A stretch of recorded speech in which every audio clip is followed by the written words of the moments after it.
Hello everyone. I think I got it fixed now. I think I fixed it. So yeah. Let's go. We are so back.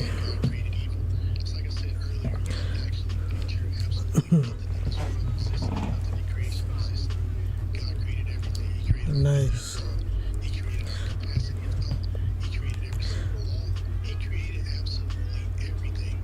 Now don't get me wrong, I don't mind the microphone on the PlayStation controller, but I think I like the one on the Razer one a little bit more, at least from a talking standpoint. It just seems to go a little bit smoother. And it seems easier to talk. I can lean back and stuff. Okay, so now I'm going to get to work. As usual, I'm having multiple things playing in the background at once. I have lo-fi, I have intelligent stuff, I have scary stuff playing. Well, maybe not scary stuff. Actually, yeah, I do with Queso and other reactionary channels, and I have something, let's see, what's the other one? Oh yeah, react to stuff.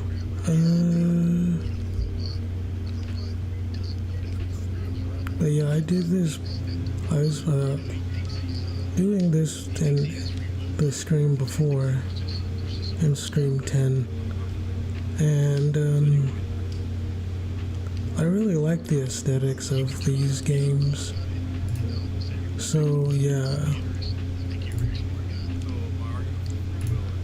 So you know what I should do now though is that one day I want to play the game Baroque on the PlayStation 1. It looks fun and I like the aesthetics again. I do. Alright.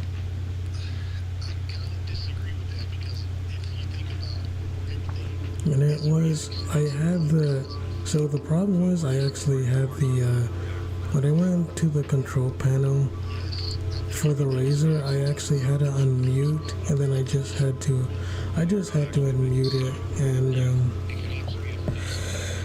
then it came, and then it worked, and so I kind of am pretty proud because I had to do it on my own, but it's pretty good. Good job on it.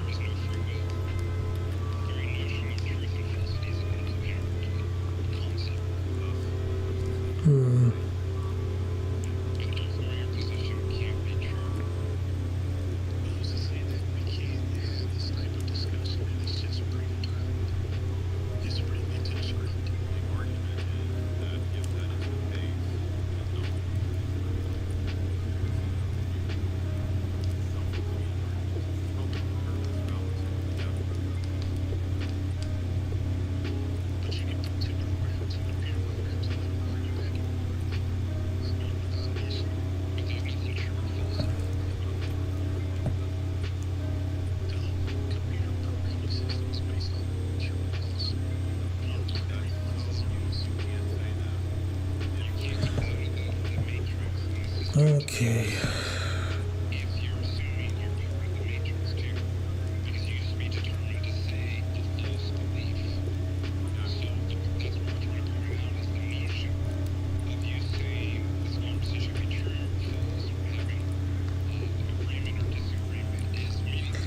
Maybe I should talk in this space. I've talked in the Twitter space one time, but It was more like a private one. I might have to. Or maybe the list. What list? Oh. So there's like a list there? Should I just start listening now? Okay, I'll just, maybe I will.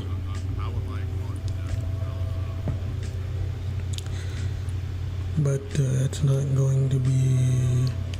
There is a way to...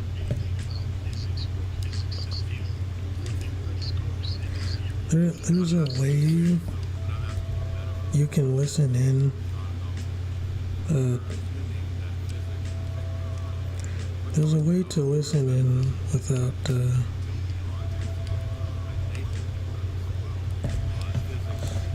Twitter Spaces without actually going into it. Oh, that's not what I wanted.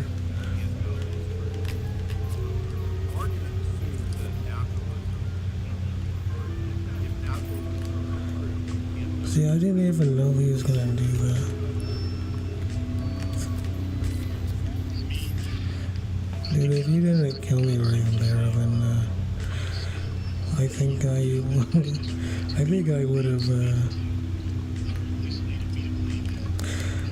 would have. If I were you, I probably would have just put the controller down. But then again, this game is it is a cross-platform play.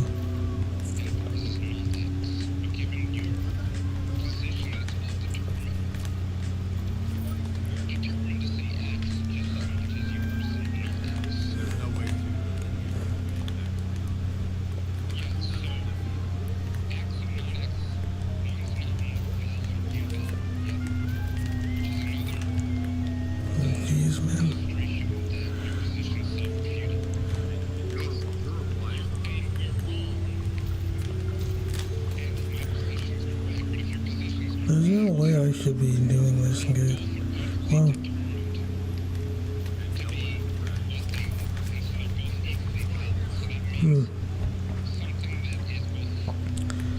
yeah, and I see the proximity effect is a lot more forgiving here. That doesn't make it wrong. It just makes it...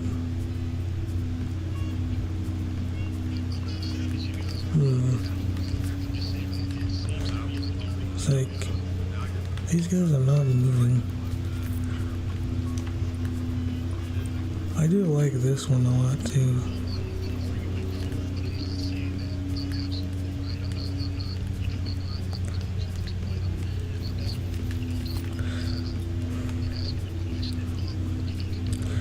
Don't worry, I will go back to... I'll go back to the...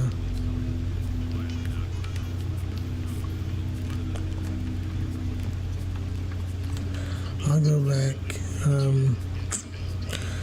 to 1080p later. Unless, if there's a way I can figure out how to get it to 1080p without lagging, I would gladly do that.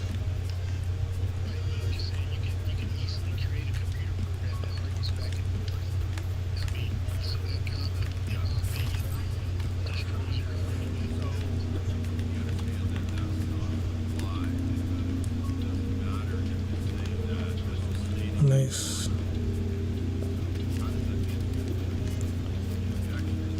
Oh, come on. I should have had him.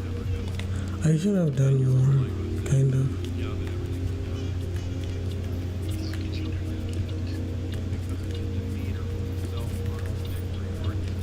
Why isn't that like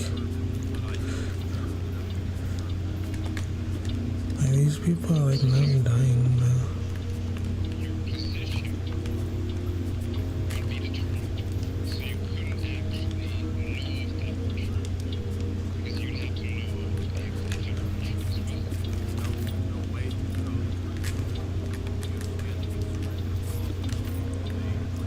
Yeah, I'm not even playing that good.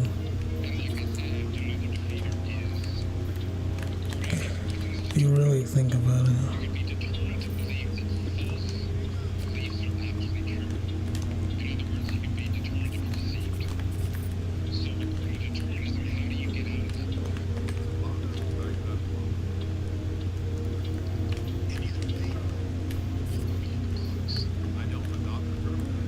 Alright, well, they got it over there, so.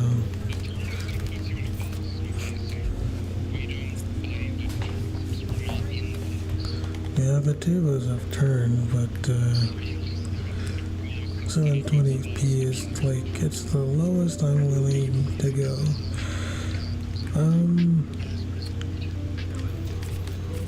Well, I guess I could talk maybe about like different stuff, power scaling a little.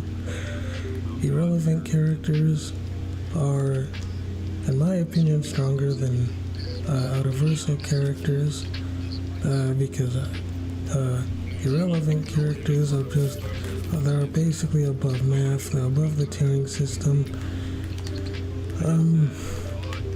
They are, I think, depending on how you argue it, they could be like metafictional characters, kind of like God Fusion Goku, because God Fusion Goku at Highball would just be a metafictional character because he sees fiction as fiction, and he was able to shake the chairs in her life.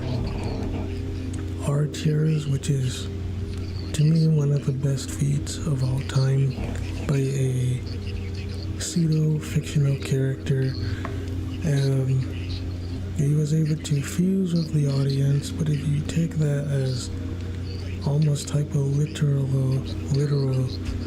then God Fusion Goku would be stronger, one of the strongest characters ever, because he would then see fiction as fiction, and if you don't put him at, you don't use the highball where he sees fiction as fiction, obviously God Fusion Goku isn't real.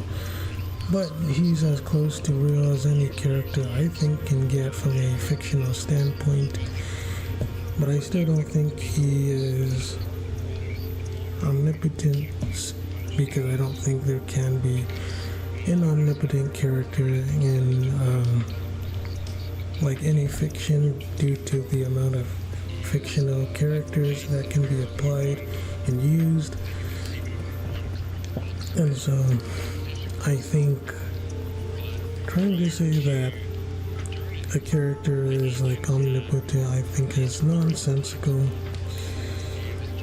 and it doesn't work. And so people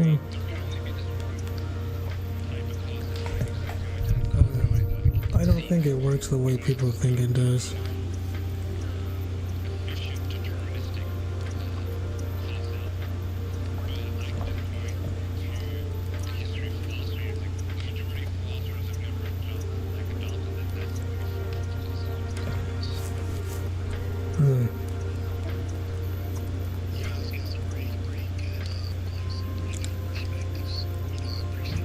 Okay, well, what else was I going to,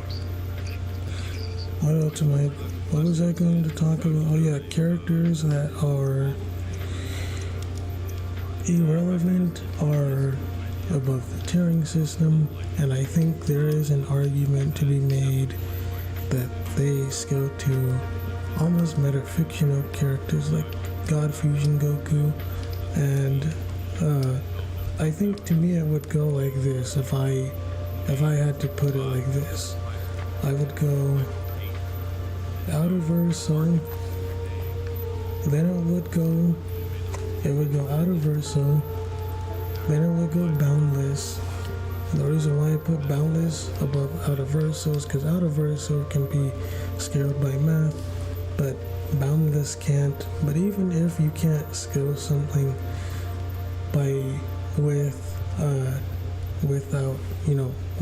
without math in a physical sense, I think you can, because there's the fact that you could argue that there's different layers into boundless.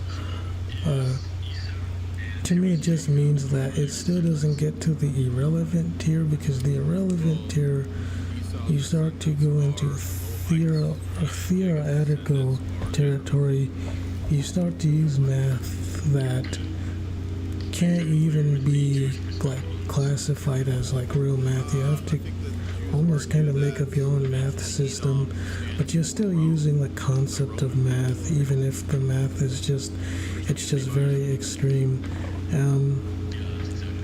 But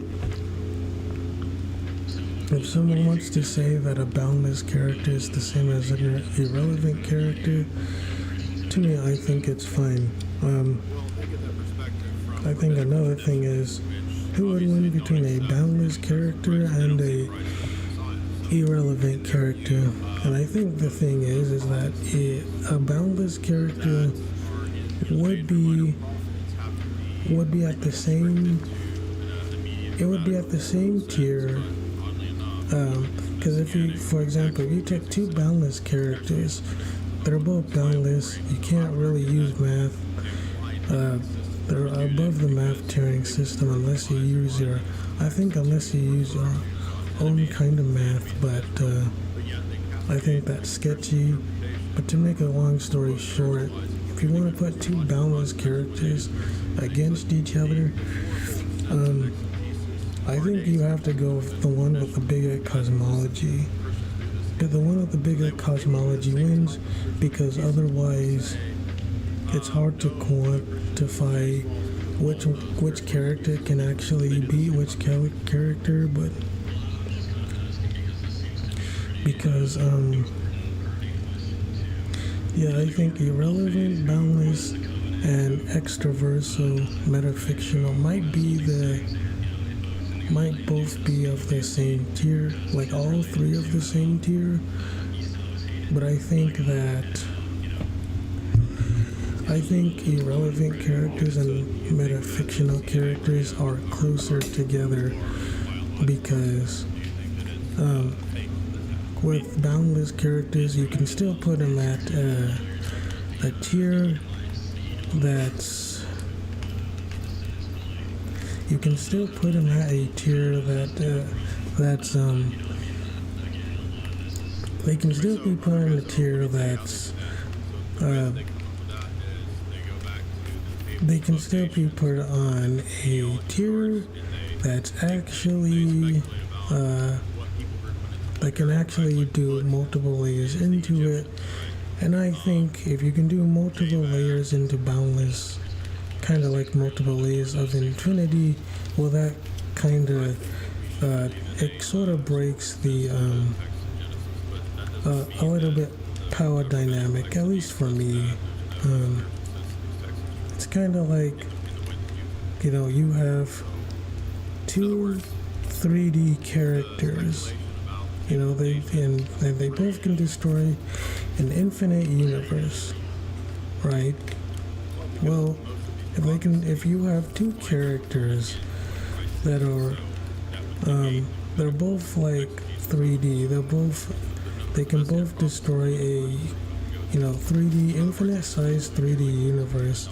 Well, how do you know which character could win? They're both universal. At the very least, they both can destroy the universe in one attack, the infinite universe. So how do you tell who wins if they have the same level of basically durability and AP and stuff? And it's like, well, I think you have to go into skills, you have to go into cosmology, because let's say a universe like so they're both like infinite, like they're both infinite universes, but you can have two infinite sized realms be infinite in size, but not all infinities are created equal. You could go with the Aleph Null thing, and then you can just say, well, they both can destroy the universe, but the infinite universe doesn't have to be of the same, like, size. It can just be infinite in structure. So like an infinite square versus an infinite an infinite square versus a infinite 3D cube.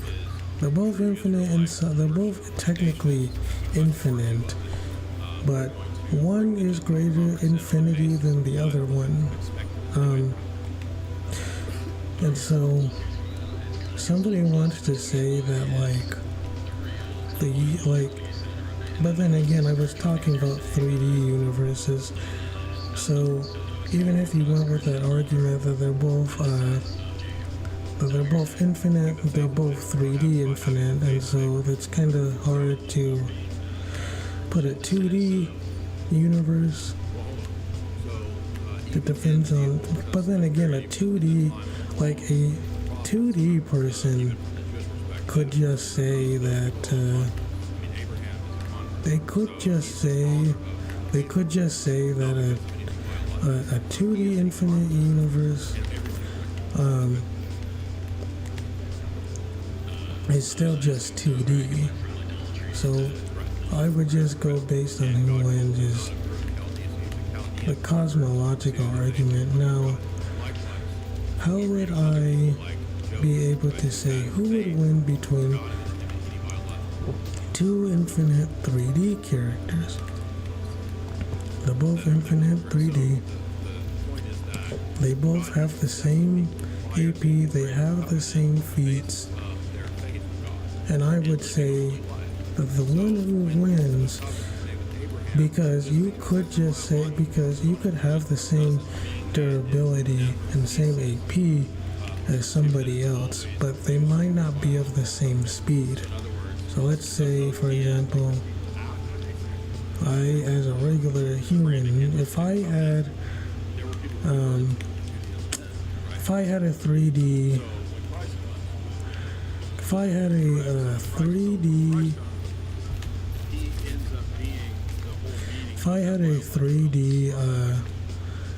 a 3D, like everything except speed, and the other person has the same durability and the same level of, if they have the same level of power as I do, but they're much faster, it's very possible that they could just speed blitz me and do a, infinite punch, because an infinite punch takes infinite energy to do. So even if you have durability as good as the universe, and there's no reason why you shouldn't, because durability does scale to power in many ways. You could just say that the one who is much faster wins, because he's just be able to speed blitz you, and there's nothing you can do about it either. So yeah, I would put it in that category. That's how I would do. Now, if they were truly of the same specs, like same everything, you're going against basically your twin, well then I think it would have to me, it would have to come down to skill. It would have to come down to skill, and it would have to come down to other factors too. That doesn't mean, I'm not saying that it's for certain, but like let's say they had equal stats. You're going against your twin who's every bit as good as you. And then I think a lot of it just comes down to creativity. And I think you can beat your equal. Even if you are equal, you can still beat them. For example, if Michael Jordan went against another version of Michael Jordan, Michael Jordan would win. But would the real version win, or would the fake version win? Because it's very possible that the real version can win, even if the clone has all of your attributes and mental state and everything, all of your abilities, because you could shoot the exact same shots and just simply miss. And so you could say randomness plays a key and skill plays a key. In fact, that's probably what separates people. You can have all the same attributes and abilities and still lose to the same exact person due to various reasons. But that doesn't mean there can't be a winner. It just means you have to take into more variables. More variables means it's much harder to I think, to get a grasp on. But that doesn't mean it cannot happen.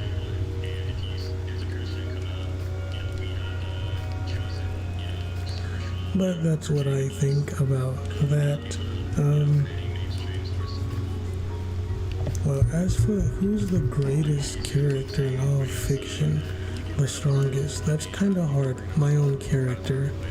My own character is the greatest character in fiction. My own character.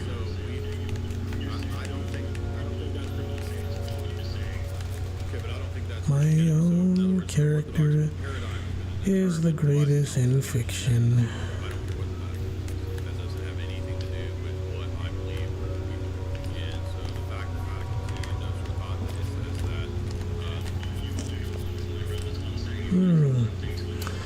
I'm not doing so. I don't think I'm gonna do so good right now.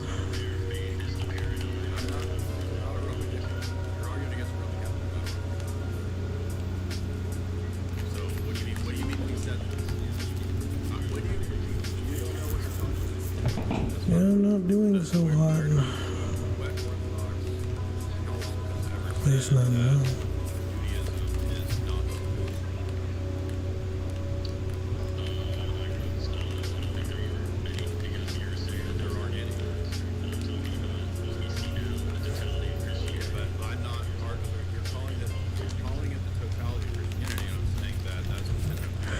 That was cool.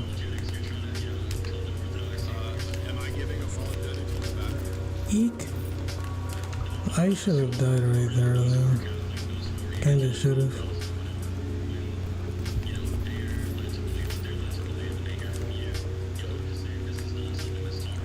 Another gun.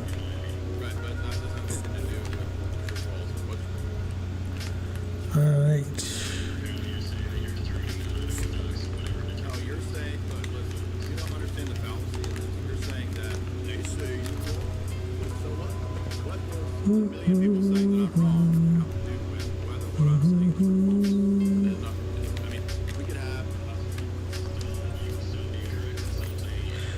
That's cool. I've never done that before.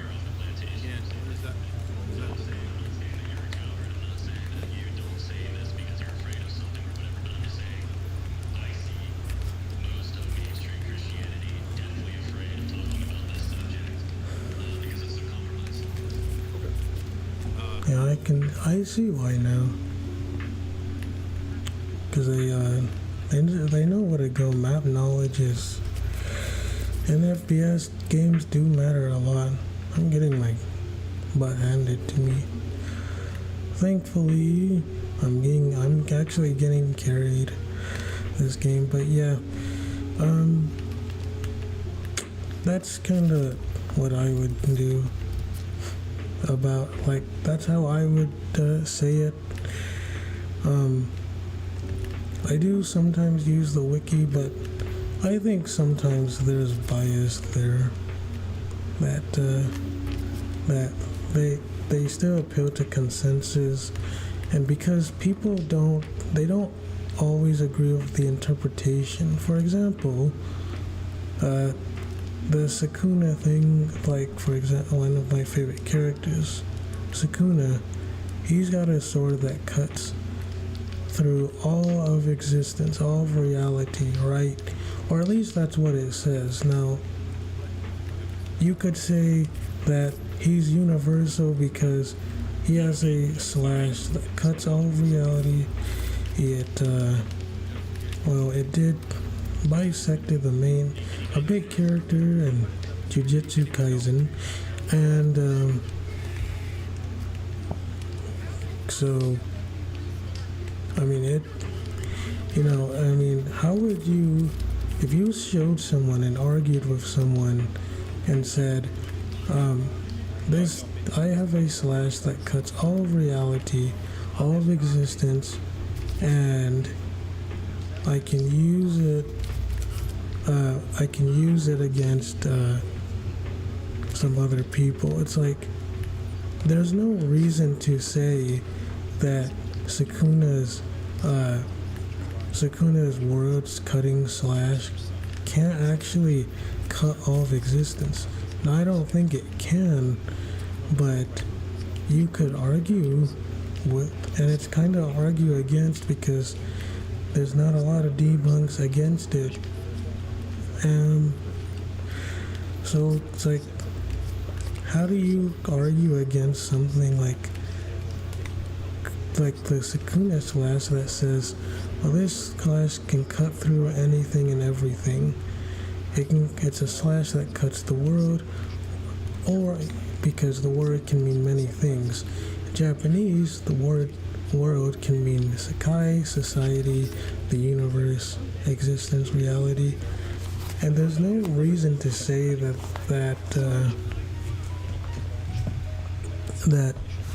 somebody who isn't 4D wouldn't be able to cut through it. It's like, how do you know that a Sukuna isn't universal?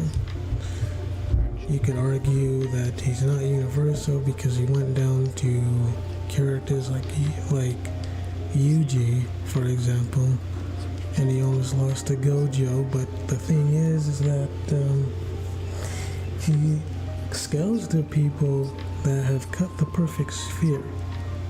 So he scales higher than Maharaga. Maharaga was able to cut a perfect sphere, which has infinite points in reality. You could just say, well, that infinite sphere is universal because it has infinite points.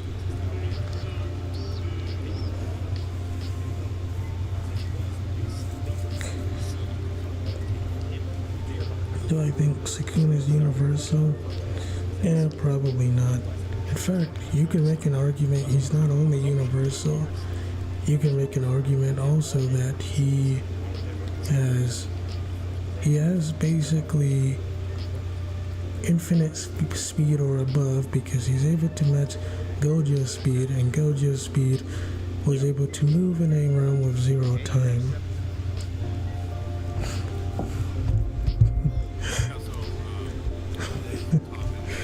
Yeah, I'm reading Reddit, and some people say that Sukuna is like 4D because of exactly what I talked about earlier, which is he has a slash that can cut the world,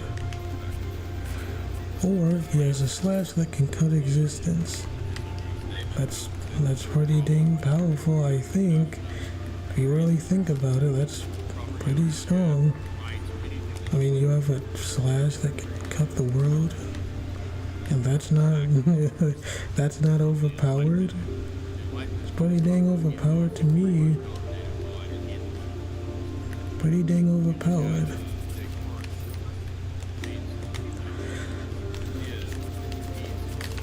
It's pretty dang overpowered.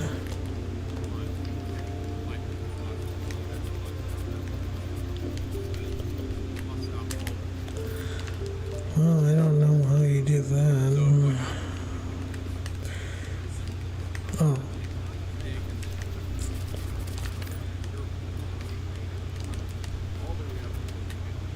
Yeah, I was going to meet my maker.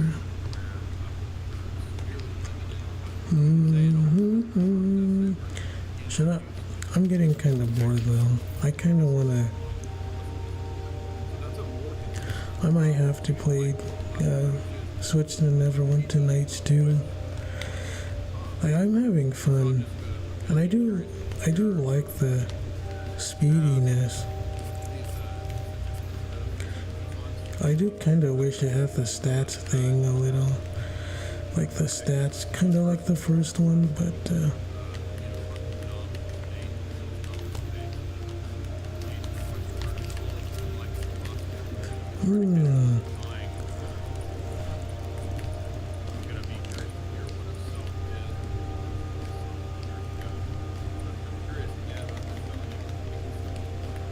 porcupines. Alright, let's go.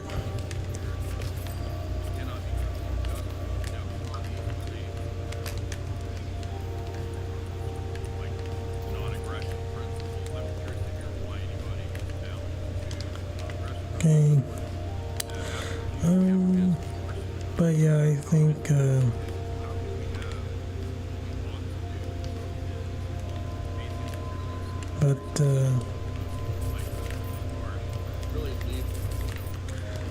but I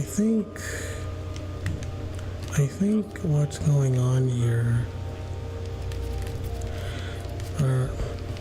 I think what's going on here, so what was I talking about? Oh yeah, but yeah, a lot of people think that Sukunas can be like 4D now. In fact, you could probably scale them higher because you could just say that all of existence can just mean all of existence as in all dimensions. And you could just say that that token, that Sukuna could just be one of the strongest characters if you take it hyper literally.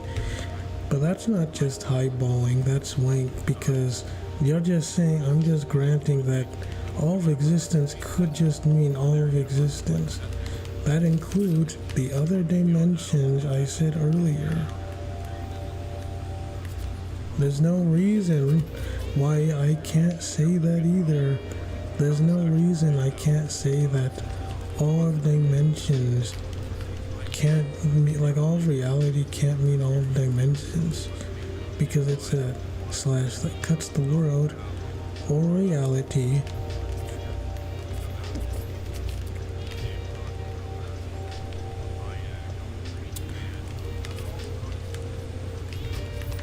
It's a slash that cuts the world, or reality, and nobody can really argue against it.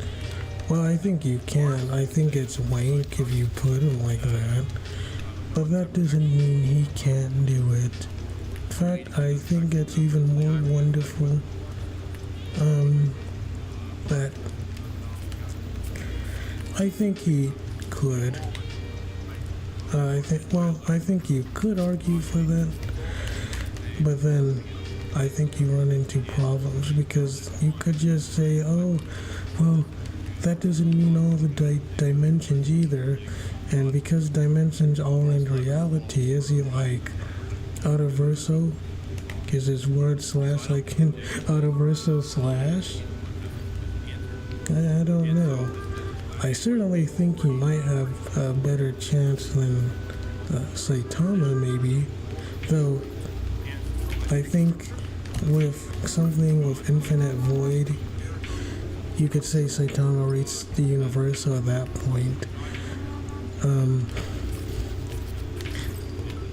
So, Saitama, infinite void, universal, due to beating infinite void, someone who was able to go outside of the universe and know what is slash. However, I don't think it's higher dimensional, because I think if you were a higher dimensional being, you wouldn't be able to interact with it. A 3D version of you can't interact with a lower dimensional being, right? So you either need to put in an avatar or get a representation or something else, because the plane of existence is just too high. You know, if it's so easy why don't you like just step into why not just step into reality and why not just why not just you know why not just go into reality then, or into the reality of the fictional universe? That's because fiction still requires real life to be a thing in the first place. Yes, they exist. They're just as real as you, as humans and real people. But the difference is that the big difference is that that a 3D character is still even not the same as a 3D character like real life. For example, a 3D like real life's always going to be able to beat fiction, even if you get to the metafictional stuff, because fiction requires real life to even exist. Even if you want to take it, at its lowest kind of like highest interpretation, because you still need fiction to do something, to be something, to do something, and to you still need fiction. Real life. Fiction needs real life to do something, to be something. And I think that's a big conundrum that a lot of people don't understand, is that you can't, any fictional character, even a representation, 3D representation of yourself, because you can use higher dimensions for math and stuff. String theory is another one. I think our universe might be a higher dimension, or maybe even a lot more than we could ever imagine, because technically everything after Universal is kind of in make-believe territory, because we can't even know what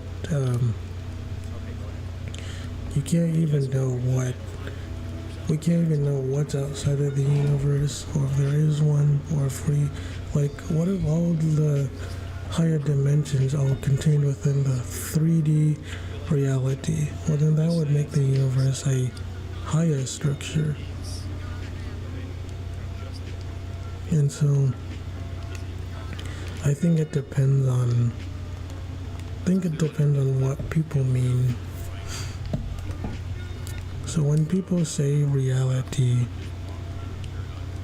it's kind of hard. It's kind of hard to know what they mean, and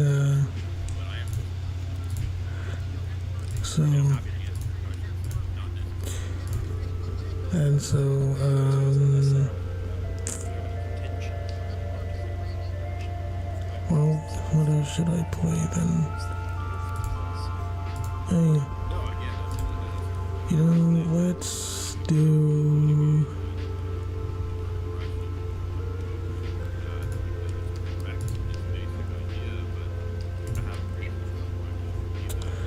Well, let's do... I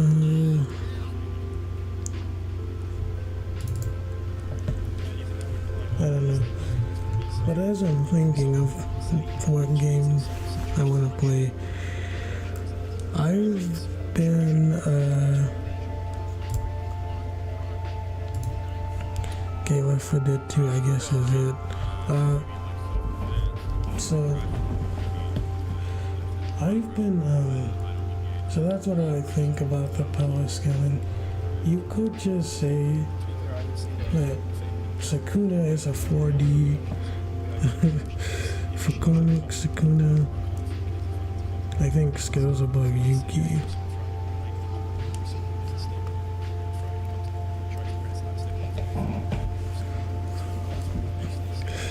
Um,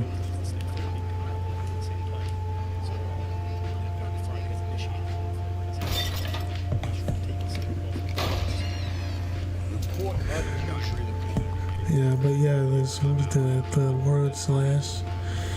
If you take it hyper literally, saying it can cut existence, Sakuna might be 4D, might even be higher because existence can mean different things with different context. Reality could be anything from the regular universe to reality as in reality like that's higher than a dimensions.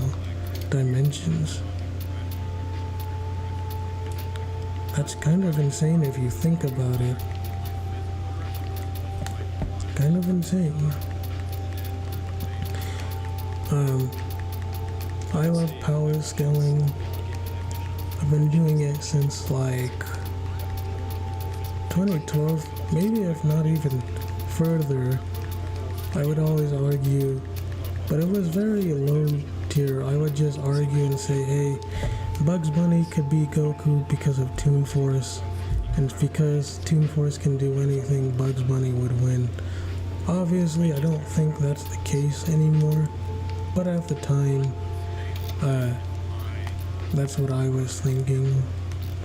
And it's kind of hard to argue against.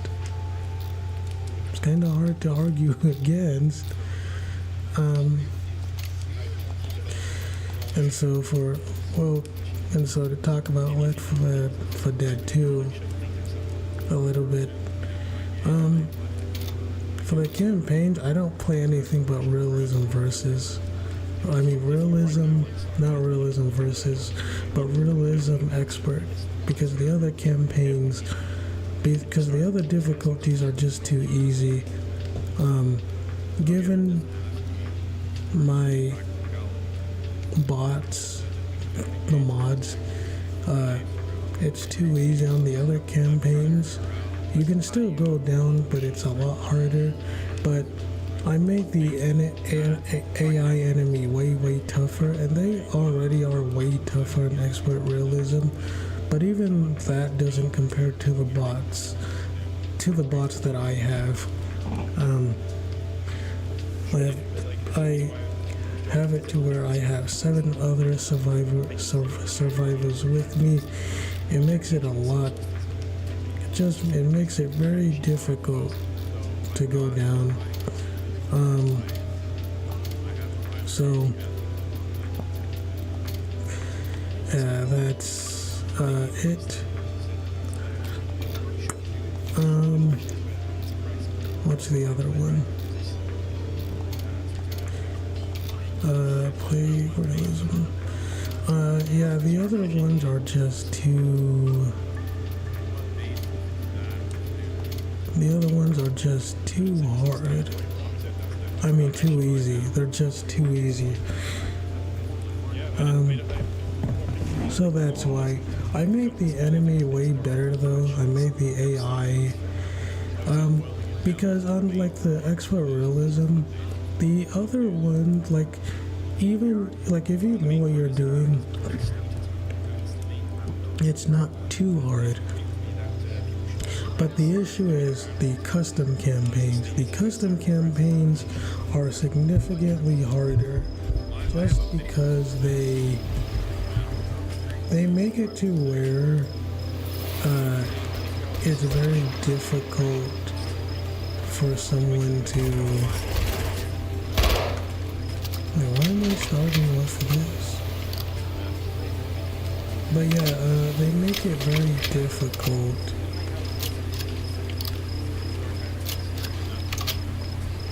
Alright, let's, yeah, but it makes it very difficult, if not impossible.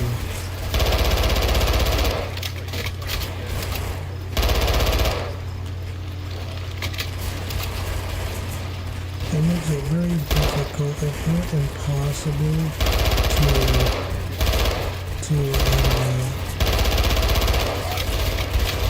what else I can say? So So yeah, there's 8 of us here. But it makes it very difficult to beat because custom campaigns are also good too. They spawn multiple teams, multiple witches, crescendo events, hordes that basically spawn forever. And there's just a lot more. The reason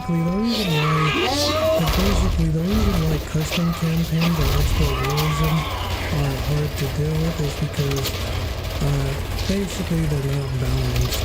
It's hard, but not in a good way. It's hard because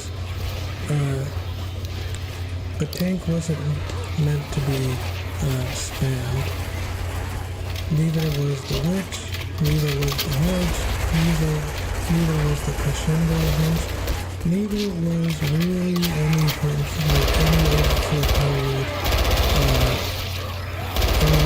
overpowered scenario. Not saying that they can't be fun or challenging, but there is such a thing as too much going on, and you take too much damage. There's friendly fire. It's a lot worse without mods. Custom campaign on expert realism it's not meant to be played. I only do it because I have overpowered bots, and the bots aimbot are very hard to take down. They can go down, you can get a game over, but you basically have to be very strong and very fast before they have the ability to recover. It's very difficult to take down the bots that I have, but it's also very difficult to argue. It's very difficult to argue. It's very difficult to argue against it because the custom campaigns, as I said before, are not built with. They're just not built with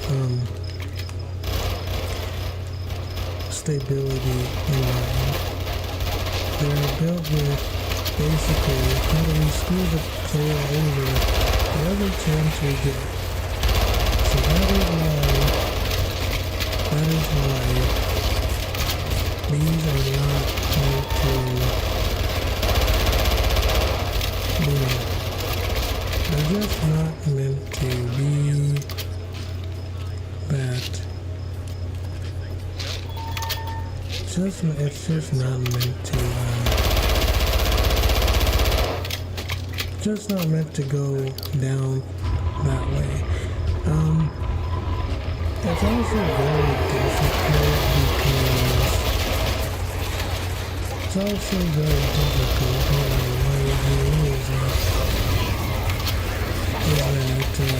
as I said before,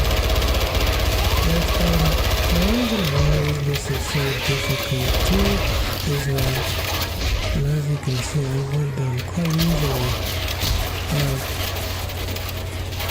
It's depending on what weapons you have too, because if you don't have the right weapons, that could screw your game over. But yeah, I play on, but expert realism is not too bad on the other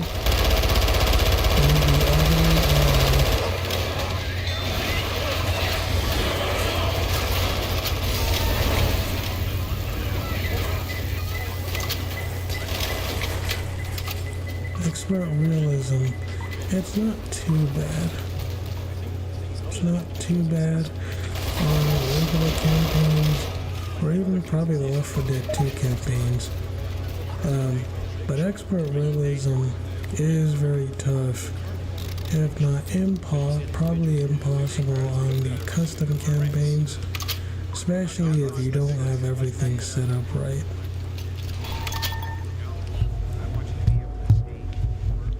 I also put a lot of horror mods on it to make this game scarier. I put graphics mods on the game to make the game look a lot better. I put mods that, as I said before, make the AI much better for both sides. So the reason why I don't feel bad about using these bots is because I play on expert realism all the time now. That's all I ever play. Yes, the bots are overpowered, but as I said before, there is a caveat. For one, expert realism on the custom campaigns, those are meant to not be played on expert realism because of the imbalance. However, I also want to, what other people don't understand is that I made the AI much better too. I made the AI much better. I made it a lot more health. Even than the default ones, they're much faster. The hordes have a lot more health. The tank especially is hard. There's even higher difficulties than expert realism anyway. I just can't get it to work because whenever I tried to, the game would like freeze and crash. It's unfortunate because I would just go to the highest one straight out of the gate if I could. But expert realism is the best we have, unless I can find a way to fix it. And so, yeah.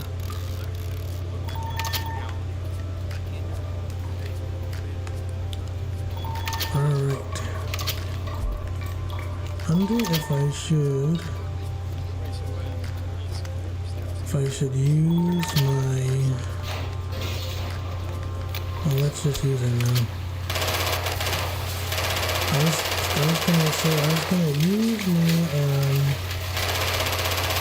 gonna use my, wait, what was it called? I was gonna use my, adrenaline shot. And I did. Cool, they have a sniper. I don't know if I'm gonna use it though. You know what, actually. Yeah, let's use it. I like Left 4 Dead 2 though so much also. I like the gameplay. I can't stop playing it for some reason. It's basically time wrestling. I like how simple it is to learn. I like how even on a GTX 1650, which is not really a modern card, it's not even an RTX, you can still get ray tracing on it. You can still get stuff like shaders, ray tracing, and stuff like that. But this is because it's the ray tracing is built into the shaders, it's built into the mods, and this game isn't very hard to run. It's a game that's came out, it's a very old game, and so it's not the most difficult game.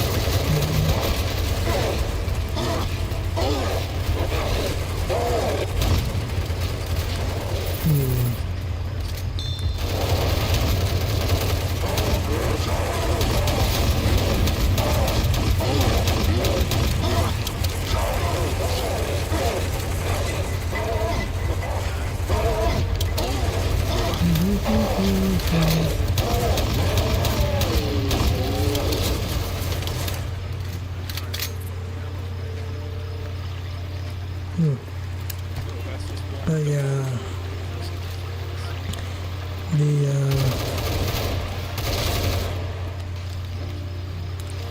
but it's not very, I think it's a good compromise.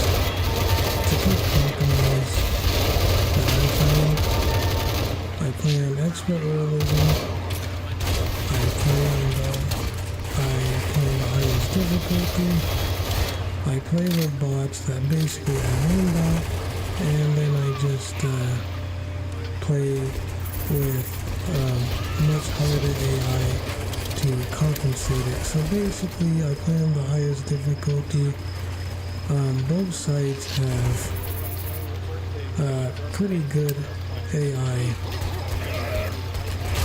Pretty good AI, and I don't feel bad about it. You know, they have just as much help as I do, and I think it's just fine. Okay, so it's the I was gonna say it's at the lowest brightness. I like playing it lower than usual, but that's because I think it sets the atmosphere a little bit more, and I think it's good better for the atmosphere.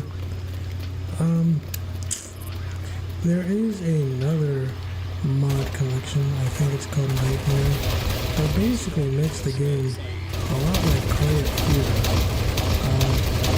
I haven't downloaded it, but I might have to try it though, because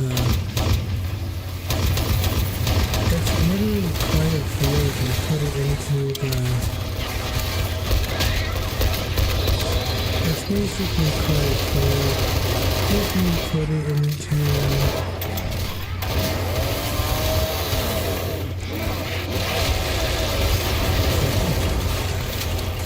I just changed some of that but it's basically get like it's basically what Cry of Fear would be. You put in the alphabet 200 and you basically remastered it. And I do like Cry of Fear. It is a good game. Probably one of the best. It's got one of the best soundtracks I've ever heard. I just think that Left 4 Dead is 2 is better. It runs one better.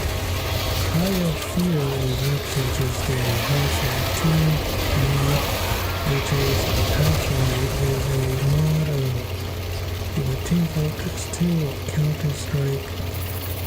And yeah, I think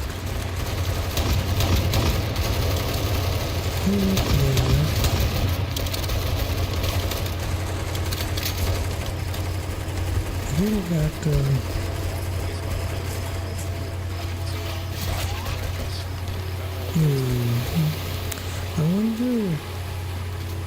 I used to play a game called Pax Nora. I wonder if I should play that. Or if I should, maybe I should just talk about it now. I said I was probably going to talk about it, but maybe talk about stuff like,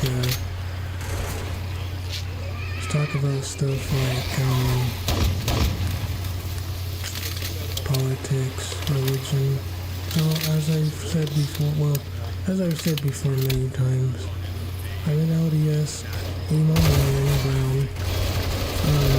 The reason why I think that is I stay in it because I think it's the most consistent.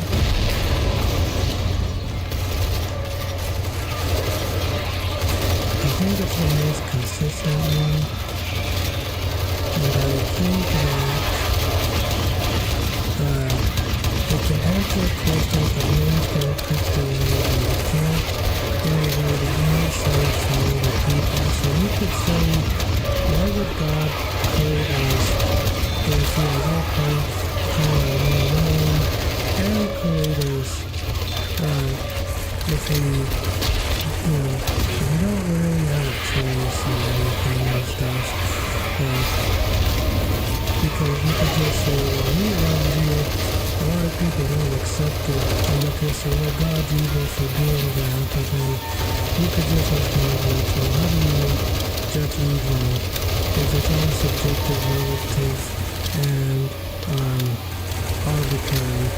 And you can just use that against people to say God's evil, to say, well, how do you, what is evil except a person, except for a preference you have, because technically there is no action that is better or worse than anything else, especially if more or just subjective, especially for a finite person. Can't really say that what God is doing is objectively bad, even something that's extrinsic, even if somebody opposed to themselves or their own, or to their own, like making or something. One could just technically say that one could just say that technically, one could just say that technically God is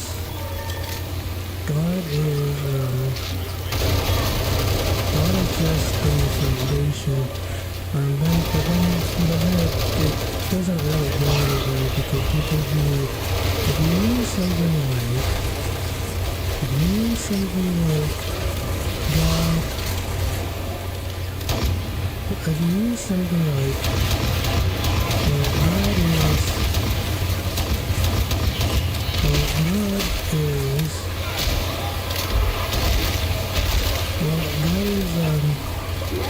God is evil for creating his,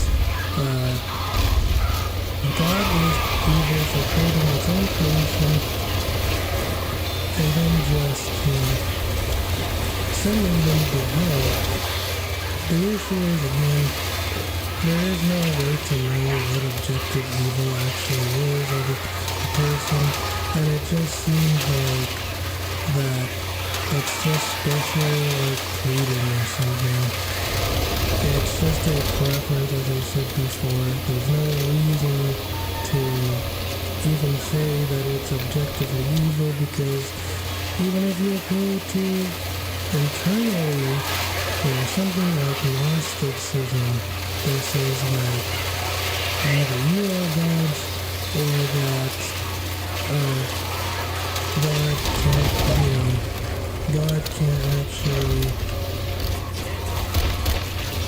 God actually can't be known.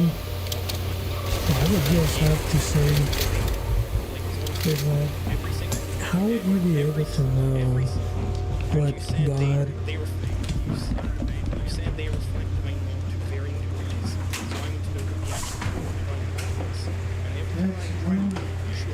it's raining outside.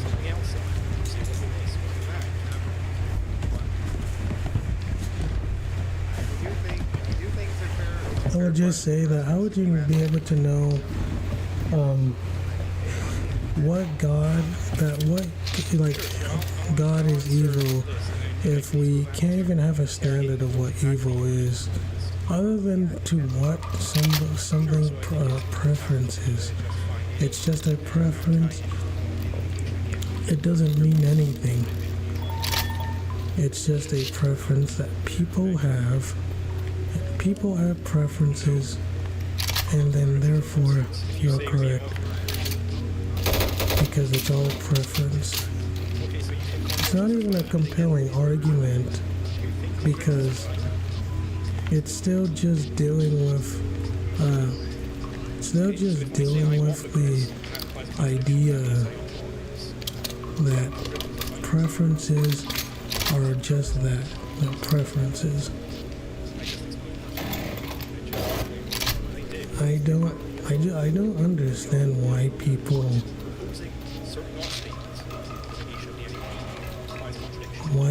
have to not understand it,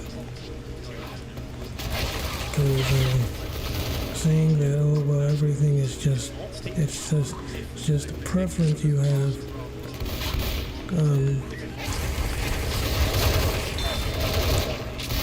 It's just a preference you have. Doesn't really mean anything. Also, there really is no justification for why something is better or worse than the other thing, other than what someone feels. Other than what someone feels is what. Other than what someone feels is, what someone feels is, it's not even evil. And if they're going to say, well, that's bad, we shouldn't violate someone's autonomy, or that sense data it's bad because of sense data, that's still just a term to a finite mind that can't actually determine that. Even if you determine what something is, it doesn't tell us what we should be doing. And it's just insane to me how the same people, they want an objective, basically, they want an objective standpoint while appealing to reality, but without appealing to an objective moral standpoint that can't actually mean anything. It doesn't mean anything at this point. It doesn't matter to me, basically nothing. And I don't understand why people don't want to admit that without objective morality, without a God who can give us, you could argue for both pragmatism and morality. All you have is pragmatism, and even that pragmatism doesn't really mean much of anything because there's no morality behind the pragmatism. For example, a lot of people say that humans is just about surviving, it's about living, and it's about humans flourishing. But then you ask them, why is that ultimately objectively good? Why can't people just want to not just have all humans die? Because then you stop the suffering. There's no more suffering to be had. People will stop suffering. We don't exist to suffer. It's pragmatic. It works. It's fast. Why don't people just want to die? Why is human flourishing better ultimately than dying? If we're going to die anyway, why not just go now? And then people say we can just build our own standards. But first, own standards, what people don't understand is that the reason why they can even say that in the first place is because somebody wanted to get to them. They still abide by Christian ethics and the ethics of Jesus, even if they themselves are not a Jesus follower, believer. Why? Because Jesus is the best standards. He's the best God. He's the best human. There is no higher standard than Jesus. It is why people keep getting compared to him, because he's better than them. Jesus is a better player.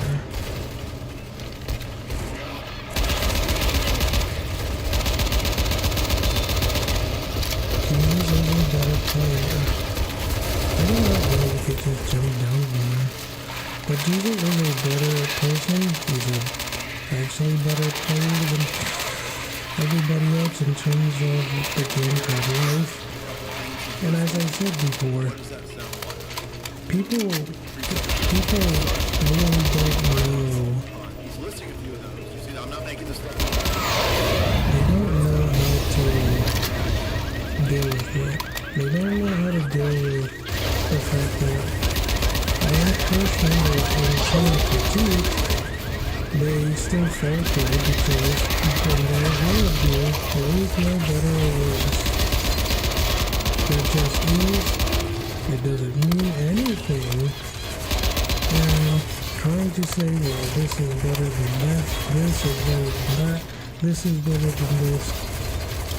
Okay, tell me how 2 + 2 equals always being 4, tells me why you shouldn't murder people. You can't do it. 2 plus 2 always being 4 does not mean much of anything. It doesn't mean much. 2 plus 2 always being 4 doesn't mean anything, because even if something is logically consistent and pragmatic, it doesn't give you to justification, it doesn't give you to morality, and yes, right, wrong, oughts, or no. You ought to, for example, brush your teeth because you probably don't want your teeth to get cavities or rot or do anything. But that's a pragmatic ought. It's not a moral ought.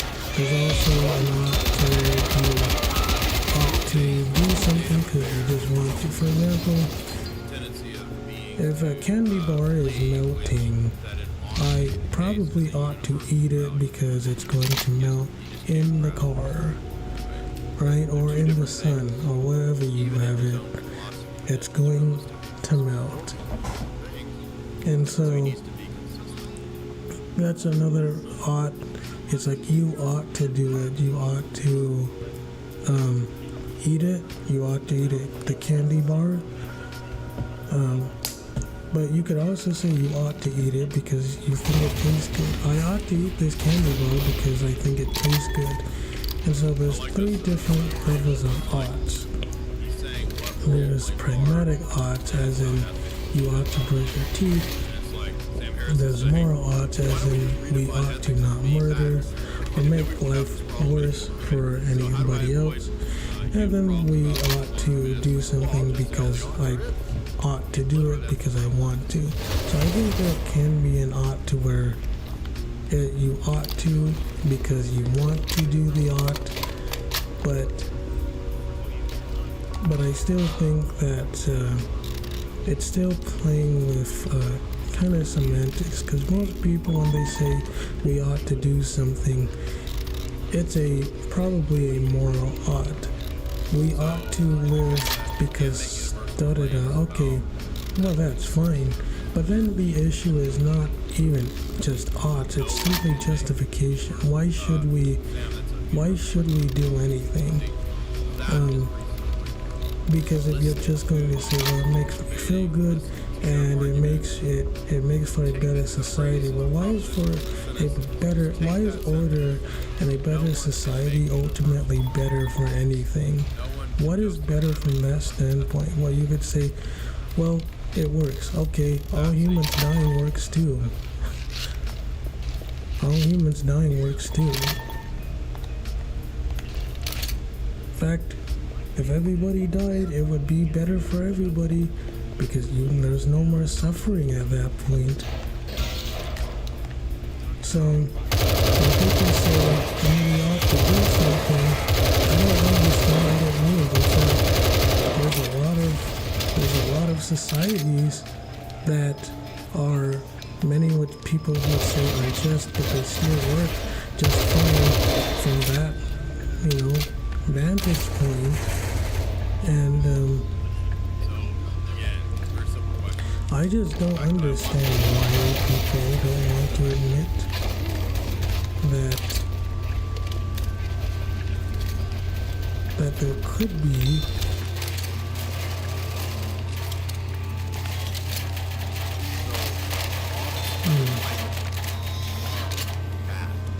the case that I didn't mean that. I mean to throw that grenade into the room. But yeah, I think that a lot of people, ultimately what it comes down to is self-righteous hypocrisy, and that people incarnate in their own worldview, even if you grant it. For example, let's just say Christianity is not true, Jesus is not God, even though he has a lot of historical backing. Even non-believers believe that he was. There isn't just it's not just non-believers, Josephus,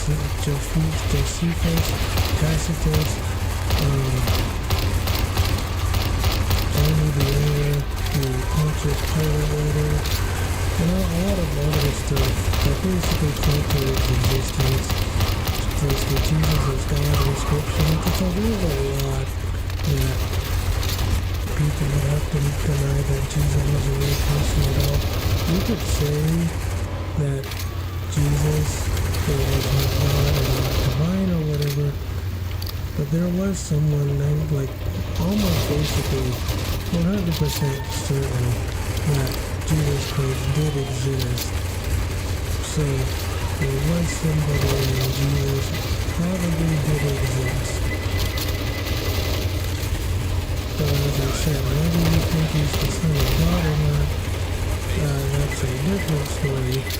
But I think that even with skeptical people, it's very hard to argue against. But even if you, for example, even if you say that Jesus Christ, was not God, is not God, he was, and that if you're basically a cultural Christian, like somebody like Richard Dawkins, you could argue that Christianity is still more pragmatic and still more helpful even to non-believers because it gave them a standard to abide by how you should treat other people. A lot of people say, well, that's just the golden rule, but the golden rule came after the Ten Commandments. And the golden rule it's a lot more vague, because if you can be vague with rules, you can basically almost fall into equivocation, and at that point, you can make any word mean different things to shift. I mean, words can have different meanings, but in this case, it's basically saying that words can only have one meaning, and it could depend on a whole bunch of factors. So I don't think that it's a bad thing. I think that people just need to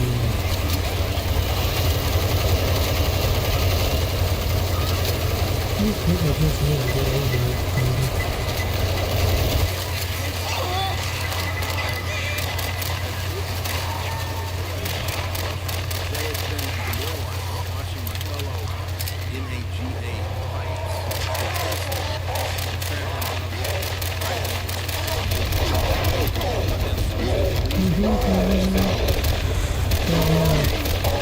The reason why Christianity is better, because from a pragmatic standpoint, it works, even if it's not, even if we granted it that it's not not true or real, because even something that's false can be not true either.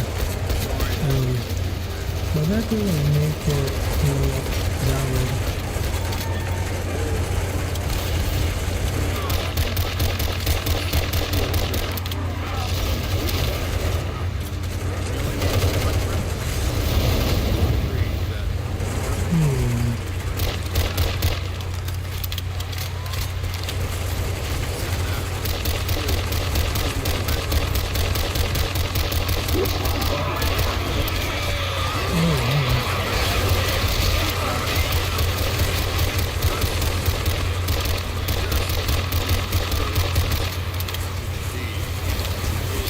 So cool.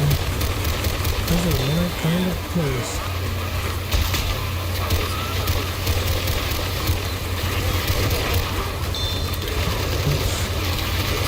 I keep putting my own too sometimes.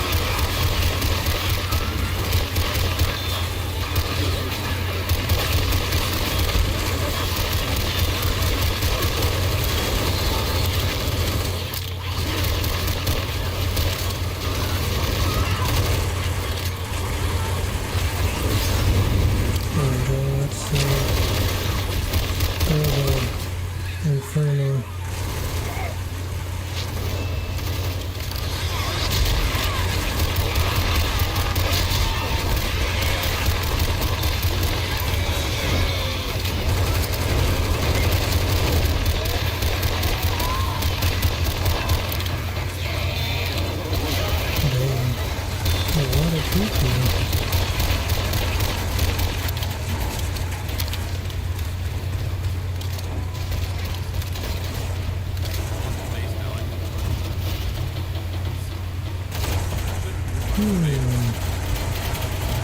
Let's do melee combat with him.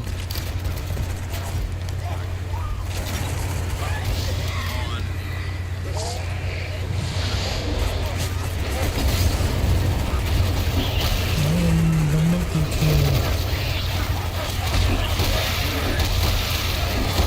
Well, these people are going to be the zombie army. But yeah, as I said before, Christianity is more pragmatic.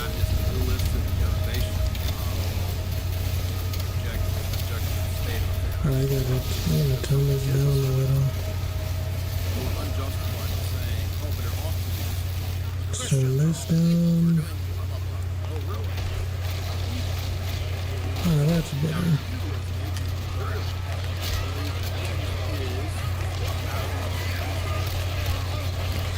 See what I mean? Look how many zombies are here.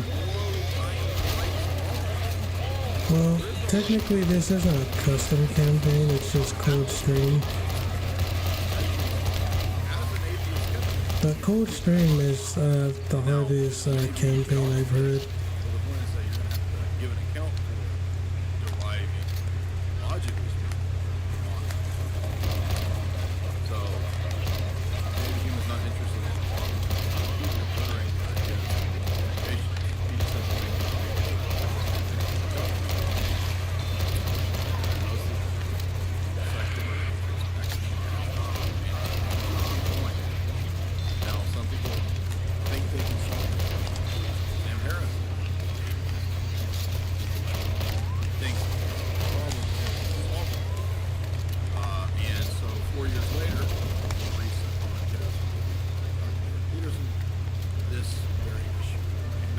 Alright, let's go to the helicopter. Rambling, tumbling, basically not giving any kind of coherent answer at all, but still somehow imagining that. Alright, I'll sit in the cockpilot. And where he say, if I could get to a point of there's a tank down there.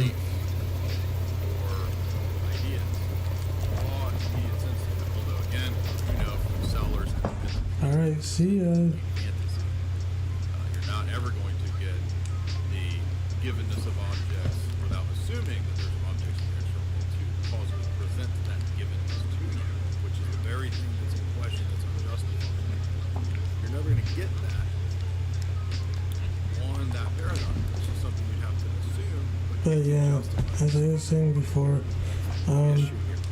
people who have no justification for anything,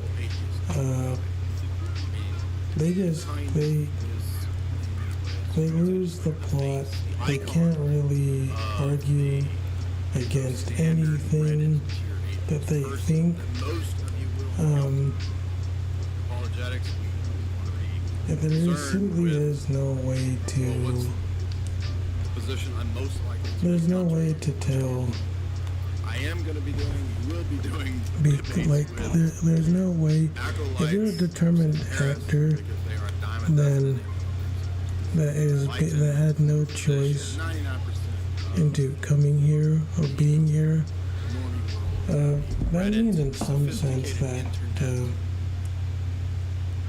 you have to be determined, and you only have free will based on the nature of your being, meaning your nature limits you even if your imagination doesn't. It's the same thing with people who worship politics or the past. They think that the past was always better when it had its many problems, as with the future, but people reminisce, they romanticize the past. Ancient Greeks and ancient Rome is done with this a lot. People think that it's better, but they don't realize that the quality of life probably wasn't as good for the modern person. You're probably going to be a slave or die somehow a lot sooner than you like. we're going to be there wasn't focusing modern on deriving medicine. wants from is There and was a lot of notion things that getting, it just didn't normativity, have. right? It's the same And how thing that doesn't with work with what he's trying to do. it's the But there's same other it's the arenas same that we it's could the go same down, right? We thing could with critique other things. We could go in the direction of saying that it's he the same is it's the same thing. claiming that there's facts in the external world. It's the same thing What does it with mean to say that there's facts in an external world? really So anything. I don't think he's even aware of them. It's the same thing with that kind of a sentence. We could go it's into the talking it's about the same causal thing relations that with are ancient Rome, and that it's the there's a same knower thing with who know ancient a Greece. meaningful fact, that there's an People external world where romanticize the facts past, have but as I've said identity over before, time, as probably existing wasn't as objects. good as they Other think. objects, that there is It's a the same thing space-time with realm the by which you pagan derive facts. days or the Viking Proposition, days. there are facts, The has Vikings, a meaning, lot that of people don't language as know, symbol has meaning, they right? did Meaning pillage exists each in other time. Meaning a can be lot. conveyed from one mind to another mind. All of those things, which have not been And so demonstrated, a are lot of people assumed think in a that single sentence. a lot of people Now, they this guy think doesn't that know that, and that's the point that we can because he's oblivious. they think that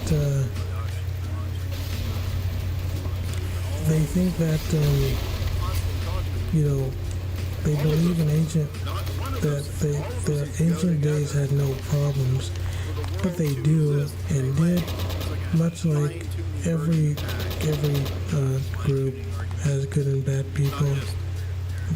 A lot of them have their own problems, and I think people need to get over the fact that they didn't. And they all go together. They did have their own problems, Wouldn't have concept and I don't think they would want to even live knowledge without in a place that they think there's a. atheist materialism. I just don't think they Causation. are as good as people think, and I think that people need to really understand it.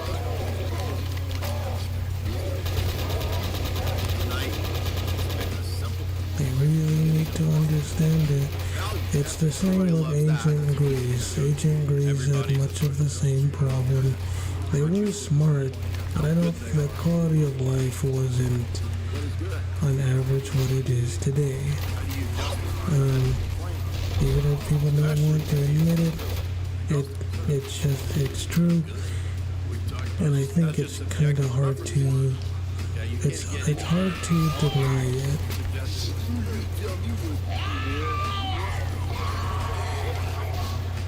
It's hard to deny it.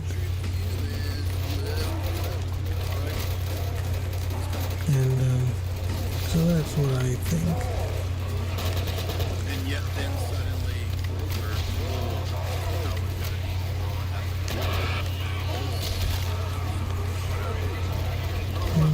going to be.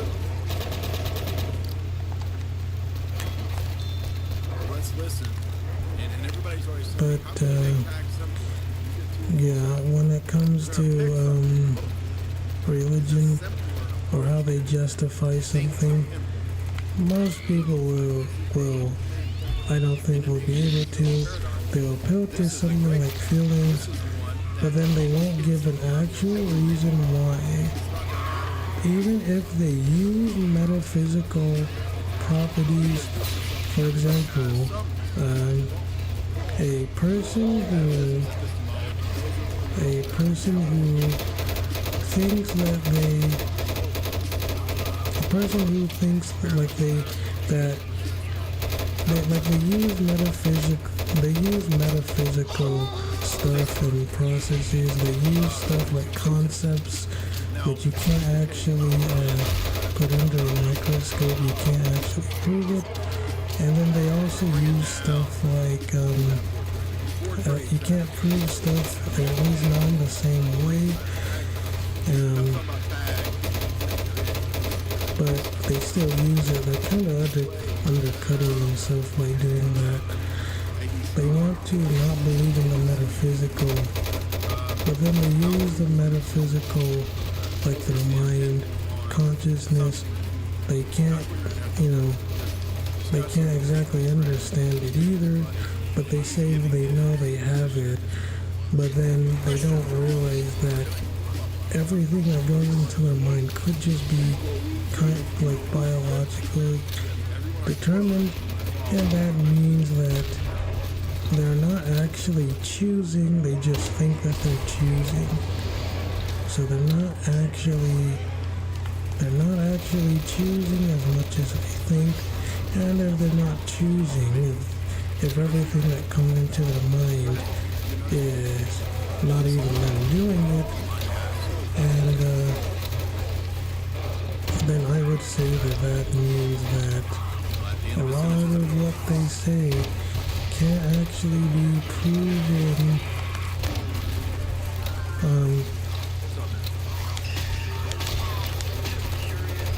A lot of things cannot be proven in the way that they think they can.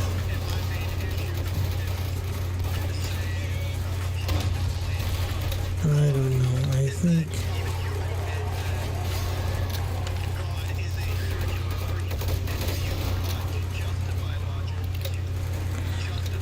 I think that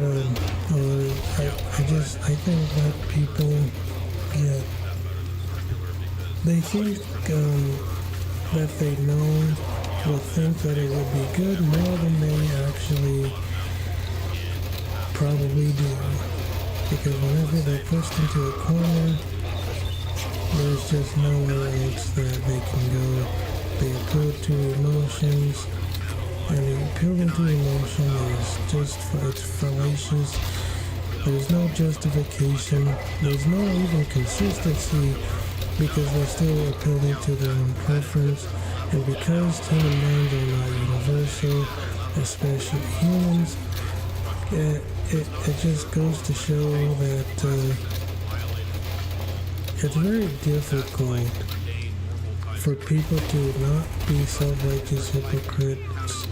It's very difficult for people to argue a moralistic standpoint by simply something working, because then you just say that all humans dying works, and they don't like that, but they kind of have to bite the bullet, because unless they can give justification for why they believe what they believe in a non-biased way, they're stuck in the same boat as everyone else. And all you have to do, especially if you're an orthodox person, you could just appeal to tag and its reliability of its consistency. So if something is consistent with itself, there's no reason also to say why something is worse or better than truly something else. And I've said before, and I'll keep saying it, but there's just no way that people can constantly say, hey, we have the ability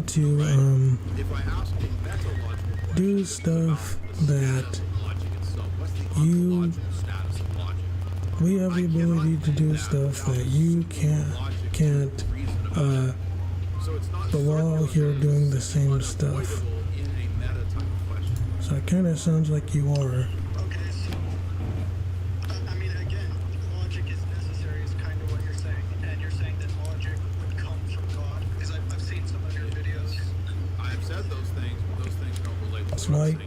It's why when people talk to like Andrew Wilson and Jay Dyer and they try to debate them, for example, they always basically lose on even the opening starting point, because they're just appealing to their own relativity which means that everybody else can appeal to their own relativity too, and there's no way to say for certain what is or isn't evil. They can't even say that their own mind is them doing it. You can't know that if they can't know that they even exist. All reality in their minds could just be an illusion, aka Buddhism. But that's why I think Buddhism doesn't really work either, because again, there isn't a justification in Buddhism. You're just locked in a cycle, and even if you break the cycle and go to nirvana, you're still stuck in a cycle of nirvana, because you're still not God, which means you don't have the abilities to actually really do what you want. Like, the ultimate freedom and free will is having the ability to do what you want when you want, knowing that you can do it. It's having the ability to do something is what free will is.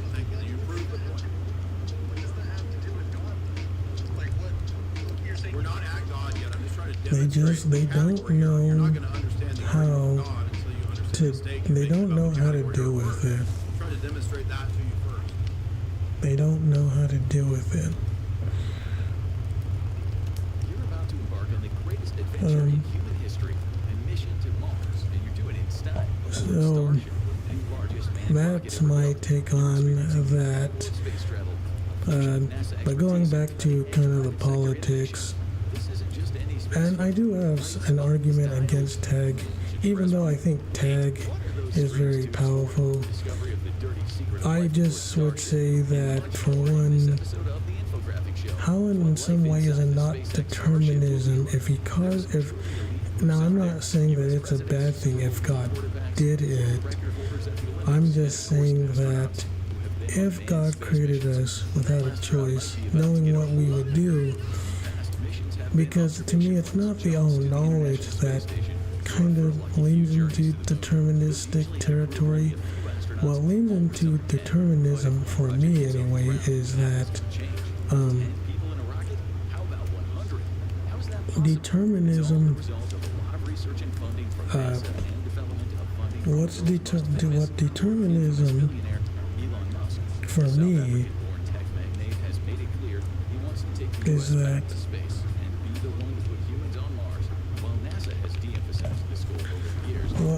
what's determinism, I guess, for me, from a God standpoint, is that God created you and created you from nothing, with no ability to choose to become human. Now maybe it's not determinism in the way people think, because because God can just create secondary causes with free will. That doesn't mean he's a part of it. Then there's different types of causation, not just it's not just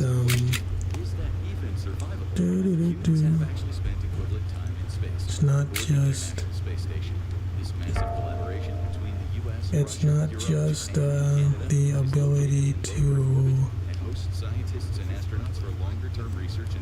It's not just the ability to, the ability to do something. It's the ability to know something. The ability to do something, I would say, is a greater level.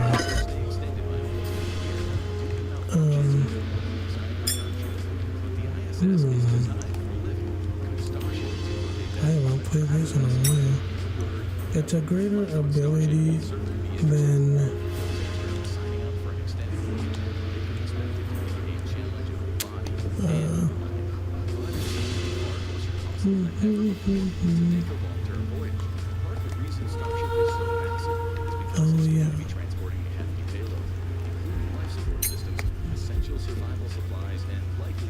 blocks are the first human outpost on Mars.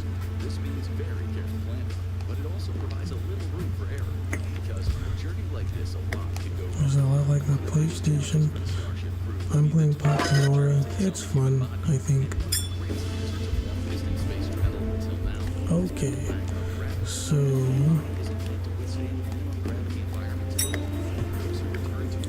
there's action points.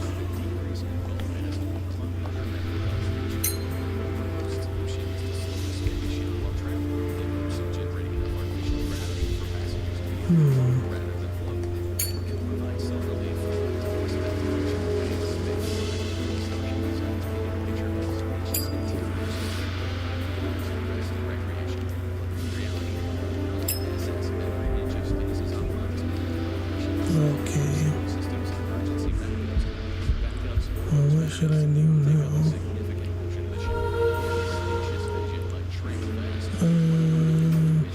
Oh yeah, I think that's in turn.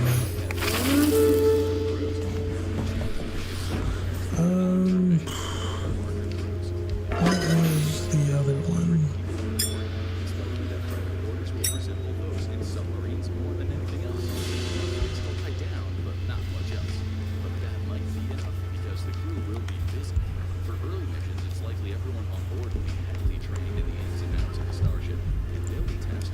While the Starship is the most advanced ship ever designed, it's been far from flawless, with several early unmanned rockets failing to launch successfully and costing untold millions of dollars.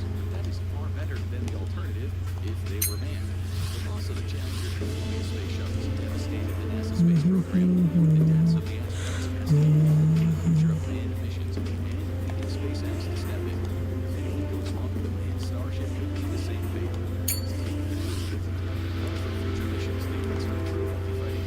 Oh yeah, going back to what I said before.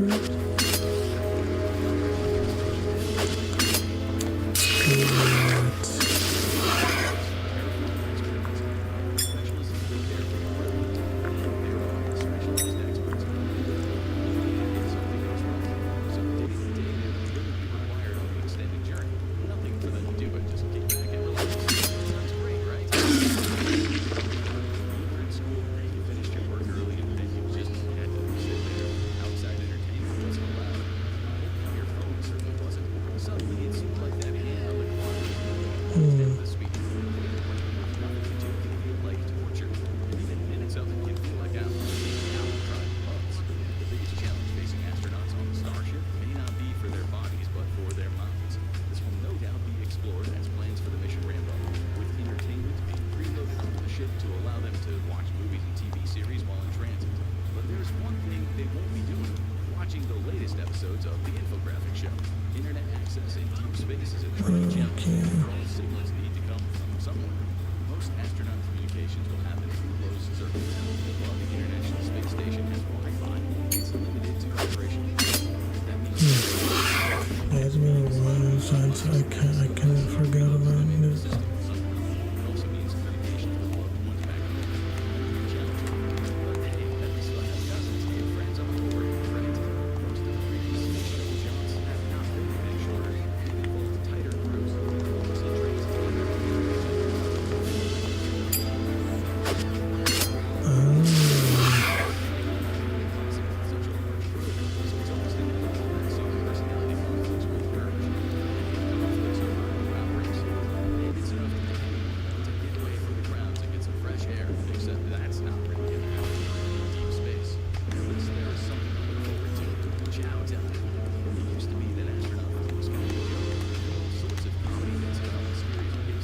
I think that even if okay, so let's go back to the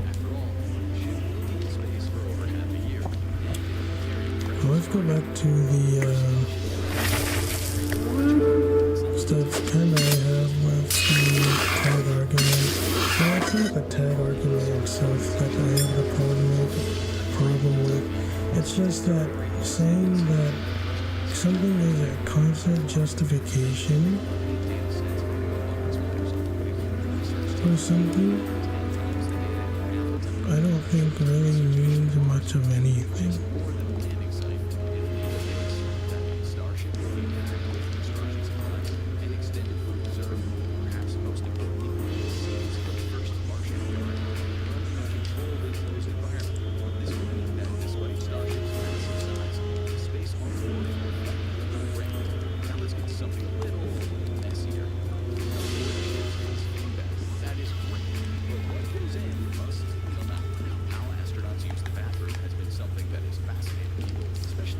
Astronauts actually wear diapers for launches because you can't take a break while shooting off into space. The ships are thankfully equipped with advanced technology for bathroom breaks today, but that doesn't mean it's always comfortable.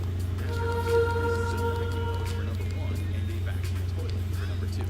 Starship will be equipped with a new multi-purpose toilet that lets astronauts take care of their business in one go if needed, rather than having to use two different devices. The ship will have other advantages that advanced ships did. Problems in long-distance space travel to don't exercise for a long time, but when that comes out, all we want to do is play for the next 2 days.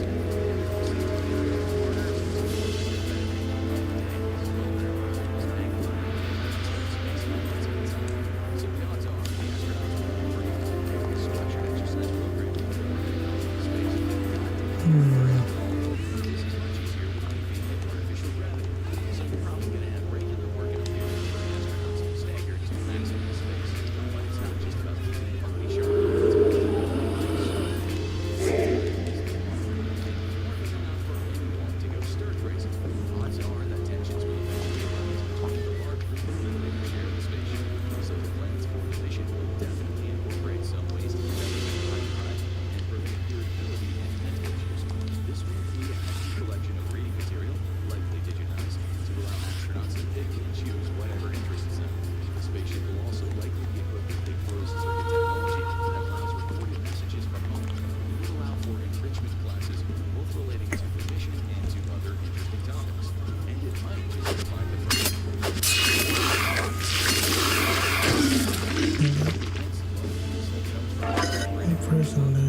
Let's just end the show now. But yeah, I think Christians, they kind of don't know what they're talking about sometimes. Well, non-believers there.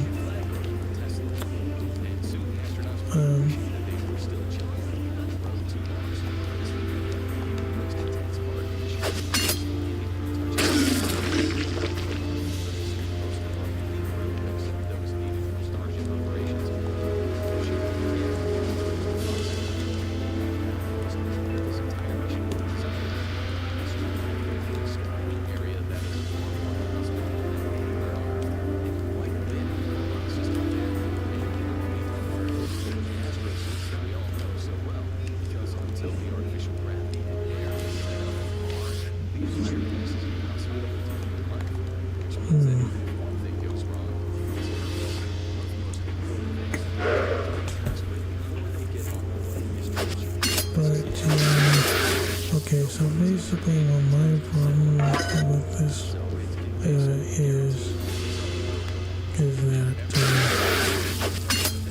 While there will be specialized teams for each area of equipment, odds are everyone will know the basics because sometimes it comes down to my problem. giving up. And the reward for all this hard work, well, they'll get to do it all over again. It's not clear how long the first manned mission to Mars will stay there, but it's not likely to be as long as some folks. It was initially talked about as a one-way mission with people settling there, but that's rather unrealistic. The first mission is going to be about setting up infrastructure that can be built upon by a future trip. So the first team of astronauts will be made up of scientists and workers rather than colonists.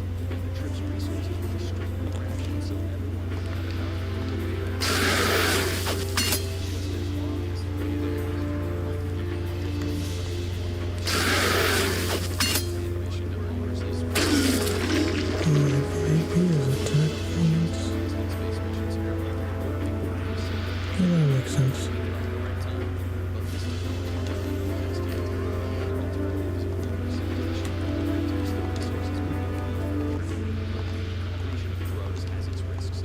Alright. Yeah, I was gonna say before is that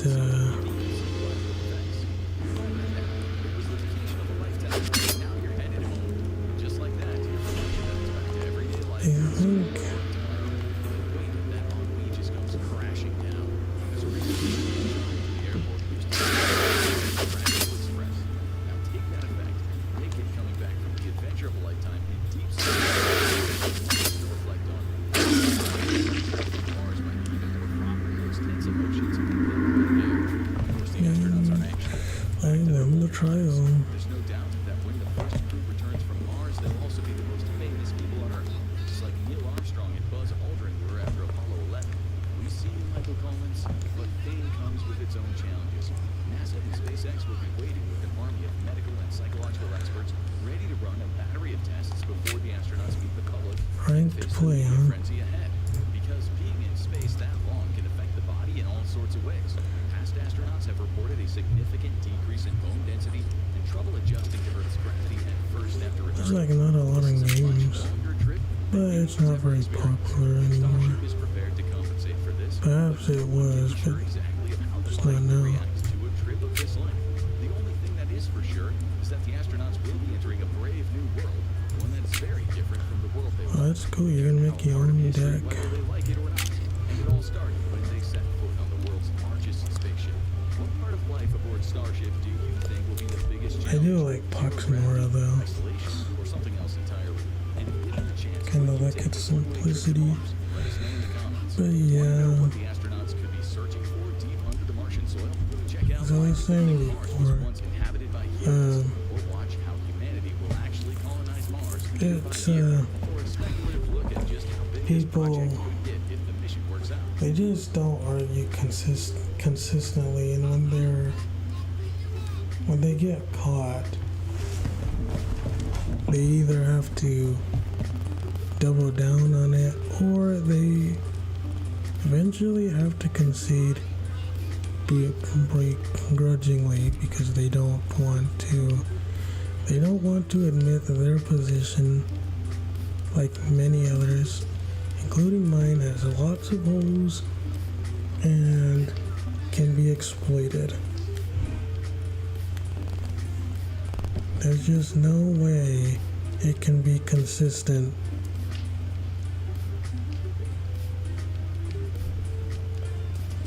There's no consistency.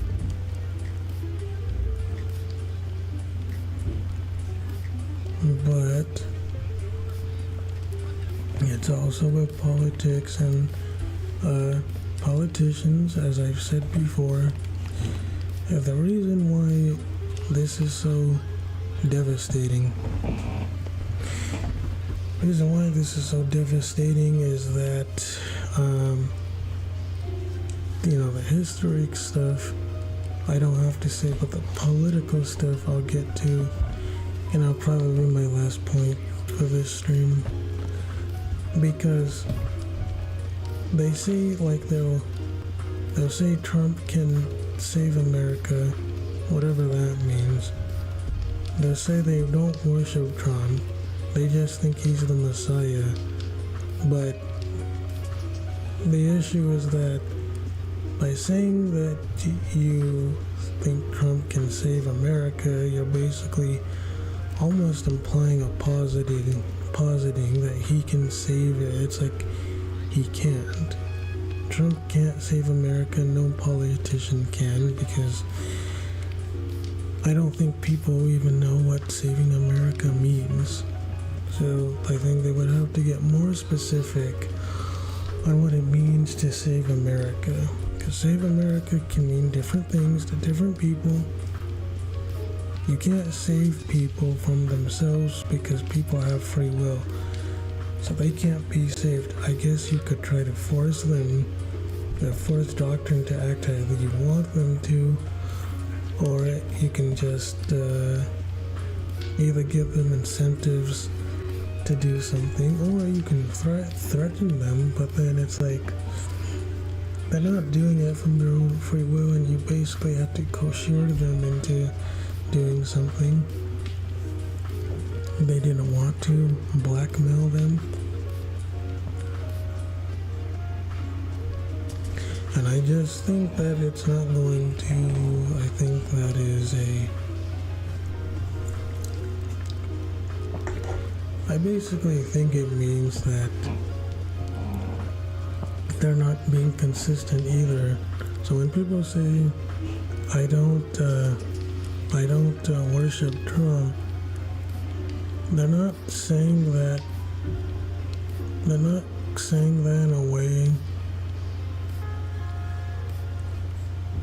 They're not saying that in a way that they think. They're saying they don't worship Trump, he's not God to them. But then they say that he's the chosen one. He's the chosen one by God. He was chosen. Jesus Christ, is my God, and Trump is my president. And they say that God chose Jesus, and God the Father chose Jesus. He didn't choose Trump. And then they're just gaslight themselves. They'll say stuff like, he's not backing bad people, even if he has connections to Epstein. And it seems like he still doesn't want to release the list whenever he's talked about the list from other people or talked against the list. He deflects to saying, look at what the Democrats did. Even though they're not in power anymore, at least from a presidential standpoint, and Trump can just release the list. And even if he's not on the list, that doesn't mean he's not collaborating with others who were. And he is not consistent with himself, and when Trump fanatics are pushed into a corner because of this, they don't know how to handle it. It's cognitive dissonance, at least that's what I'm seeing, and it's just not a good argument against him. And so it's just not sane. It's not a good argument. There is no reason to why Trump. There's no reason why Trump can't. There's no reason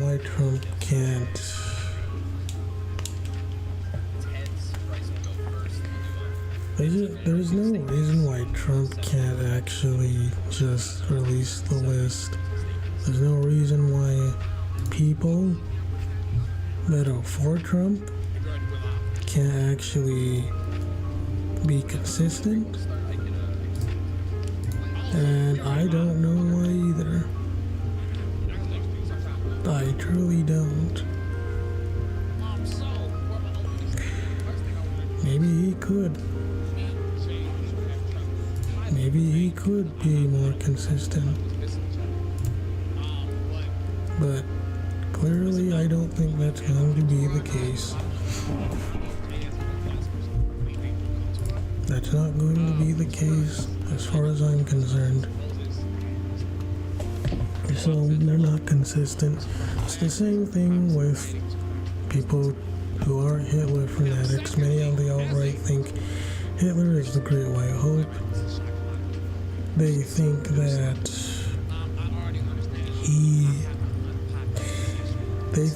Hitler is some like god magical like genie Great White Hope, when for one he actually probably wasn't fully white himself. He had non-white people in his army, in his group. He had a lot of diseases, which is weird because a lot of his devoted followers basically worship his and idolizers.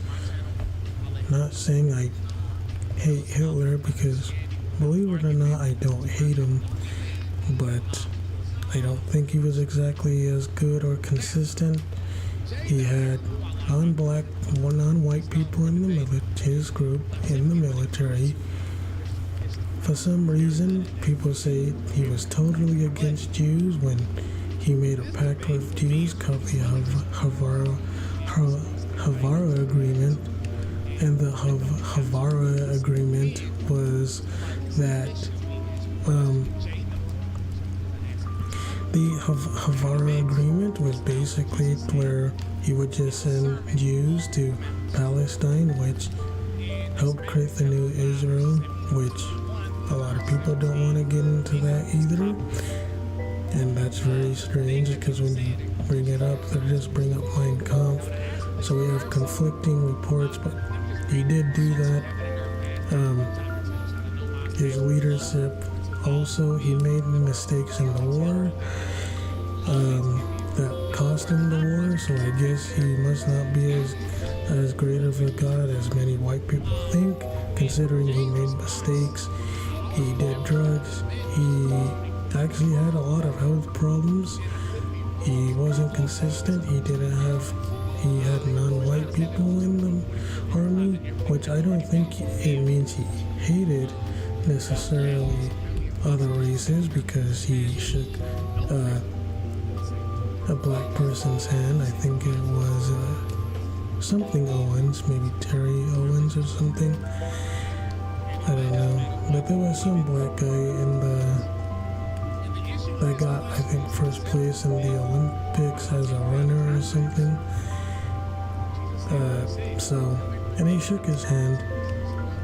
And the black guy said Hitler never ducked him or snubbed him.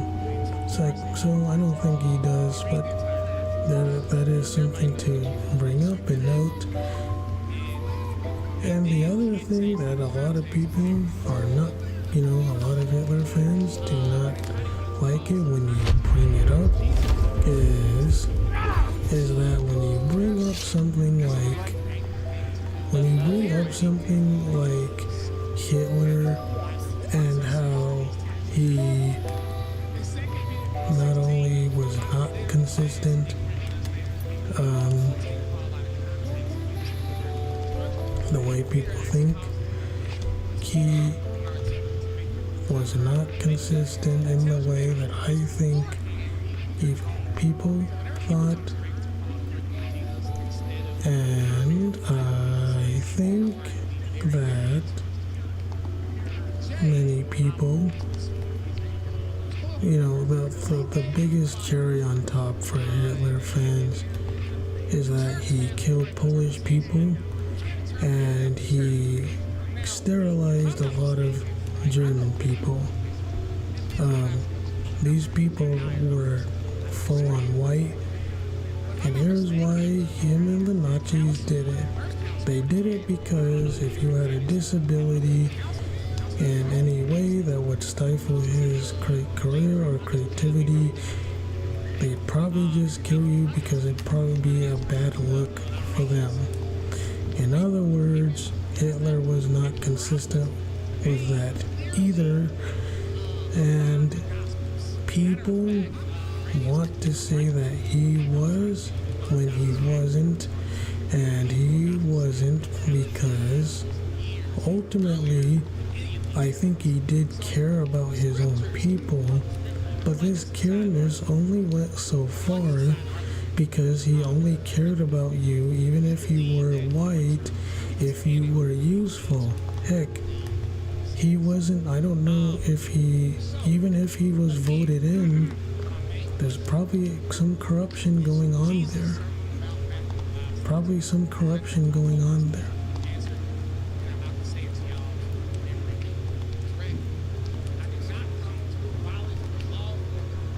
There's probably a lot of corruption, and I don't know what else to think. I mean,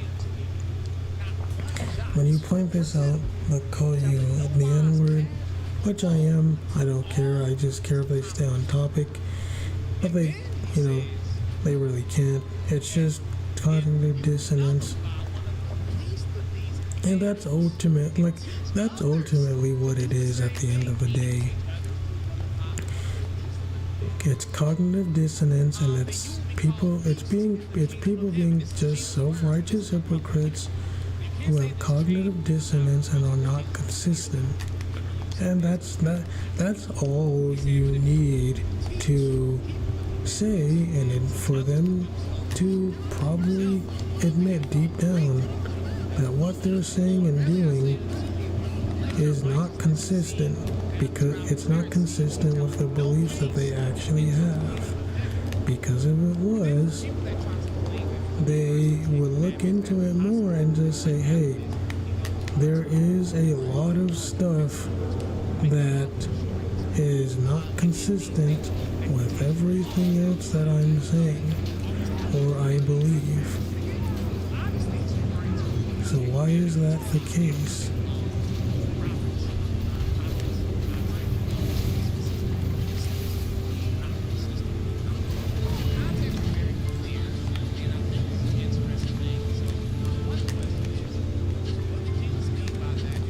So why is that the case? I have no idea.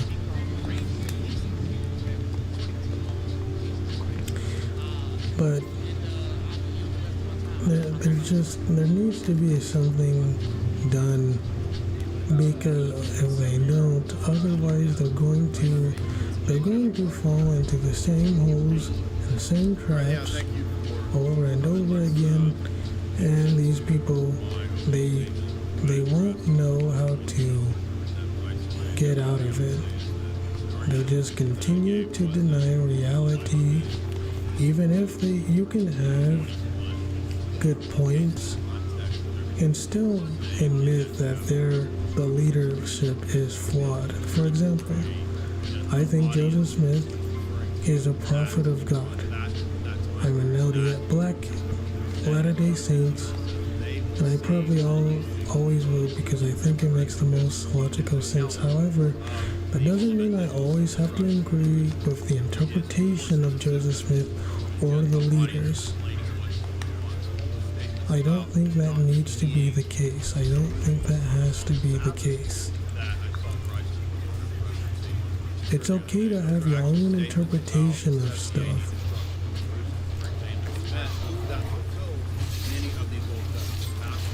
Bye-bye, Bear.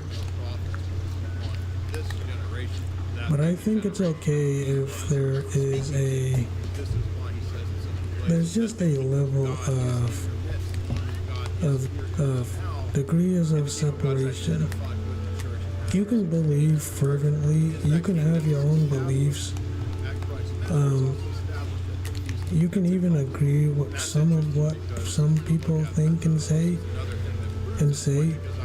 and you can still not fully agree and point out to where they're consistent with their own beliefs. That's okay to admit that you don't fully agree with the leadership or the person you worship.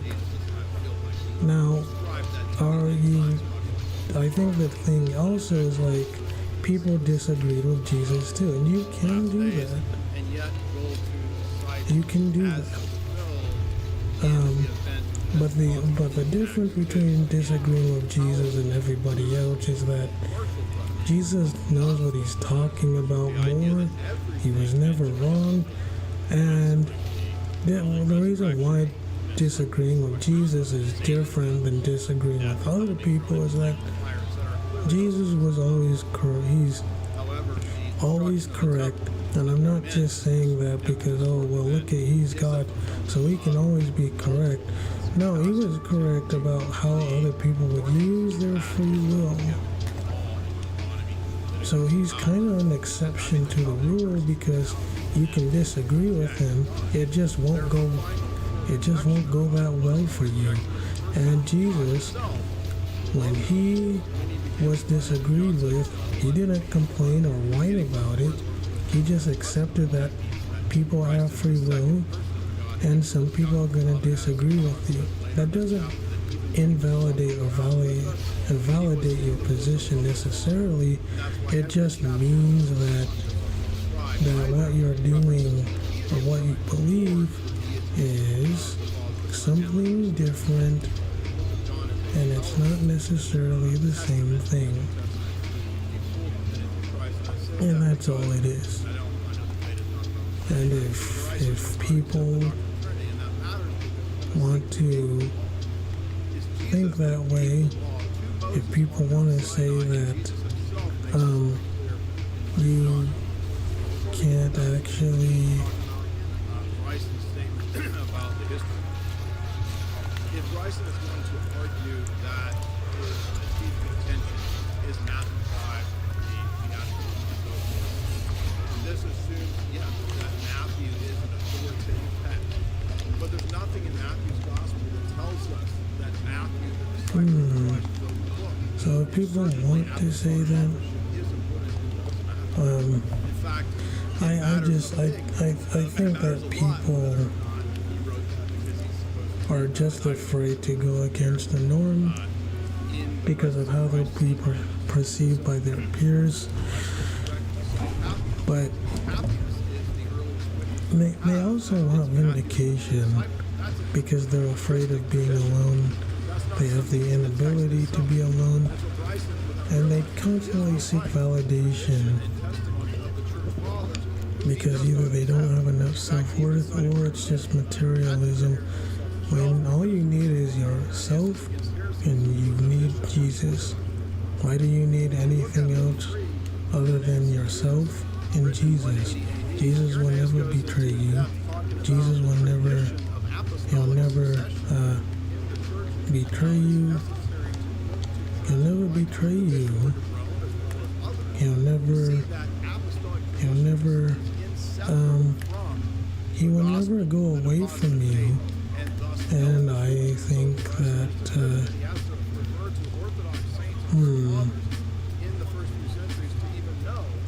Matthew is part of, well, so you'll notice this book here, called the Bible.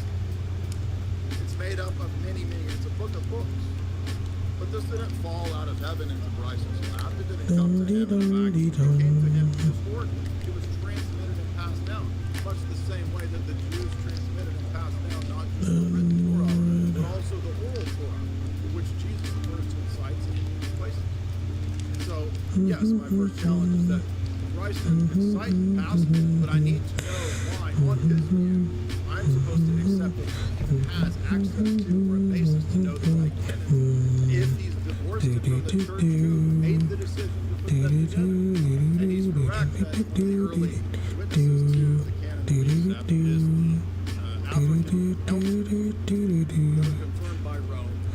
The canons well, I of haven't, there's some saves from all the way back from what we call the Council of Trullo, and it's appended May together in 29th, 2022, and that's at level 1. I'm not sure, I don't know if it would even work. That a Protestant accepts, or excuse me, a list that I don't know if it would even work. Protestants don't accept. Why does that matter? Would it work? It simply shows that Protestants of all Should I try to load and load save file? they look at the church of history God. accurate tradition when it comes to people like I'm gonna Papias or try it. Irenaeus in regard to citing the gospel. But why does Bryson care what Irenaeus It's going to go anything else bad. as a bishop in the Orthodox Church? might cite any other church father that disagrees. So what if one or two church fathers cites this or that gospel?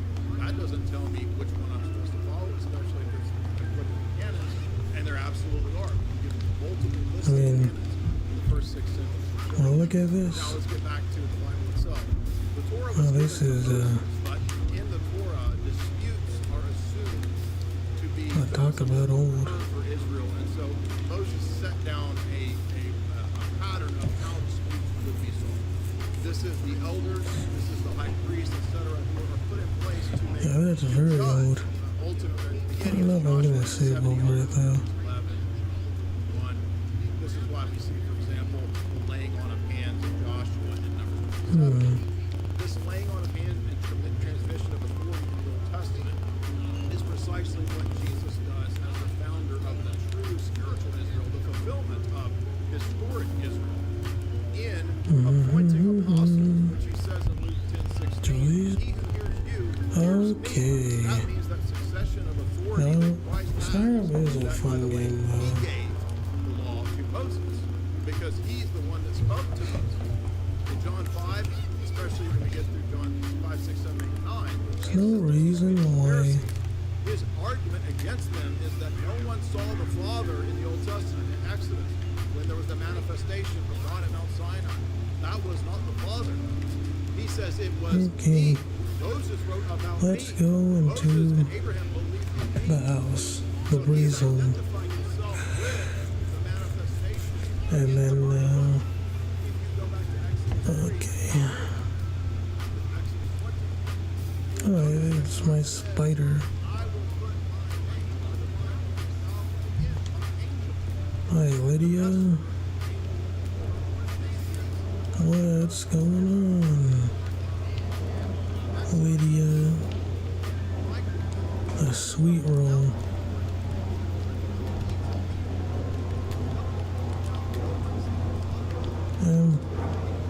I want to sleep in a bed.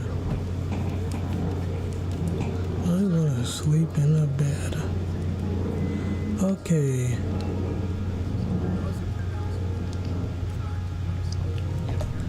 Plus 50% suppose, but plus 50% suppose, negative 50% suppose, but the spell effectiveness will be much greater. So I'll probably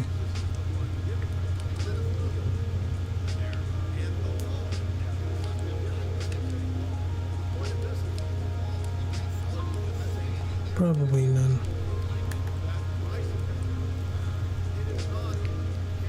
That's pretty cool.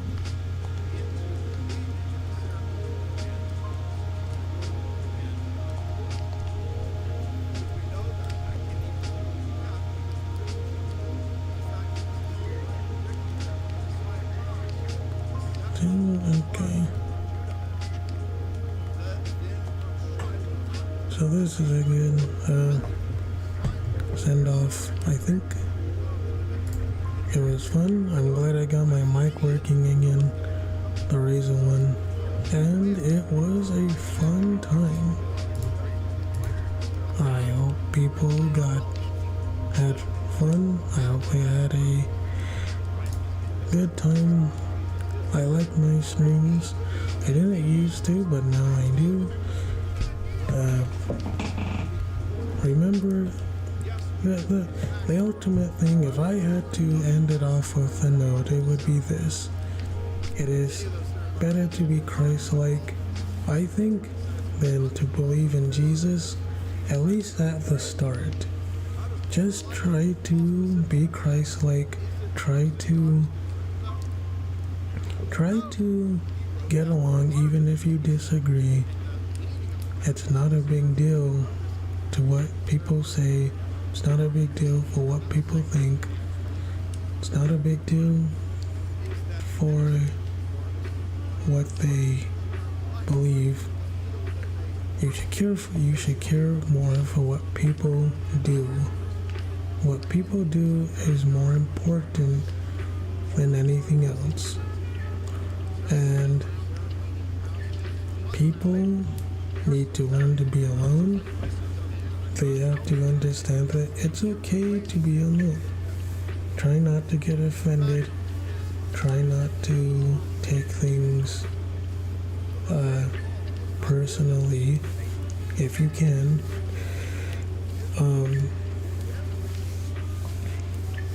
You have to remember that nobody really gets out of life. Even if you have the best life, even if you have a utopia, eventually you're going to run into something. You can't always blame it on an external factor. Like, even if that external factor is a great deal of reason why things are bad, it may not be the ultimate reason. Because if that's the case, then everything you do and everything you think is either determined and ultimately doesn't really matter. So you better make sure that you have at least limited free will. Otherwise, a lot of things are not consistent and they don't really make much sense from a belief standpoint, because you can justify anything for any reason, even if that justification doesn't have a reason, or people say they don't need one because it's all arbitrary, relative, and it's not even consistent.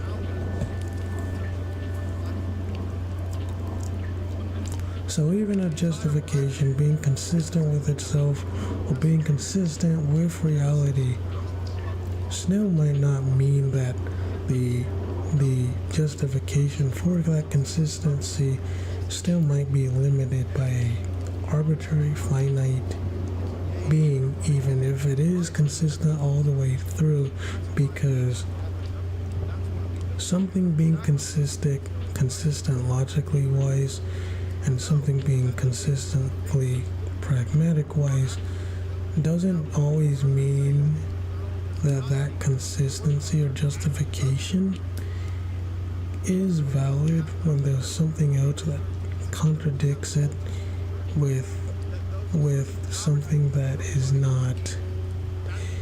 that's not coherent.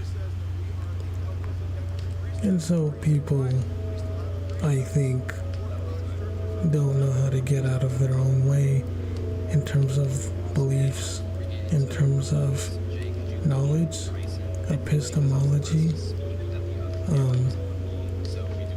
and a lot of other things. They run into fallacies, and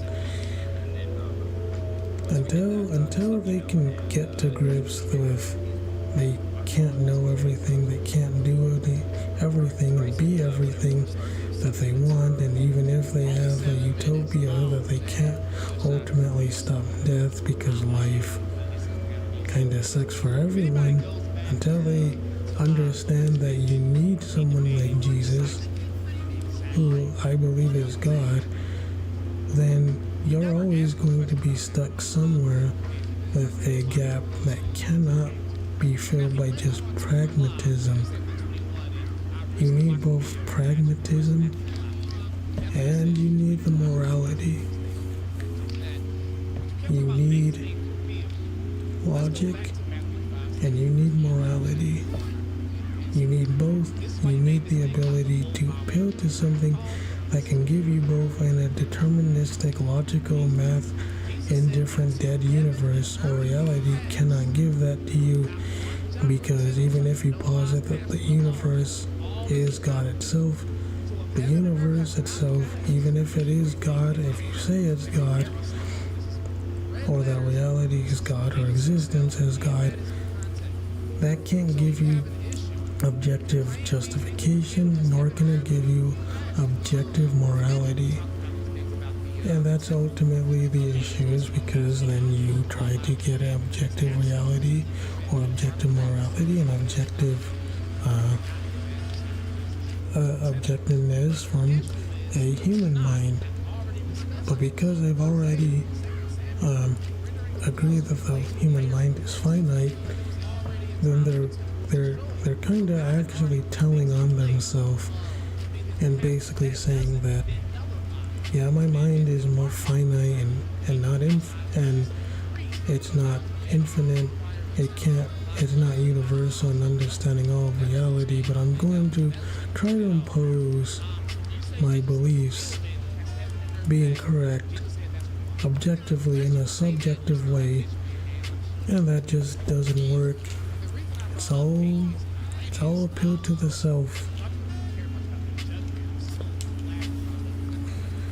It's all appeal to the self, and there's no other way to say it. People want to appeal to themselves or what they believe is true without appealing to an objective, pragmatic moral standard of someone who can argue perhaps for them. And no, I don't think it's special pleading. But anyway, I'm kinda done. I'm tired.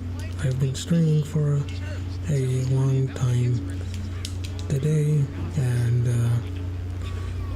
I'm just glad it ended, I think, on a good note. Anyway, I will be back later, I hope. Well, later as in maybe sometime this week. Okay, bye.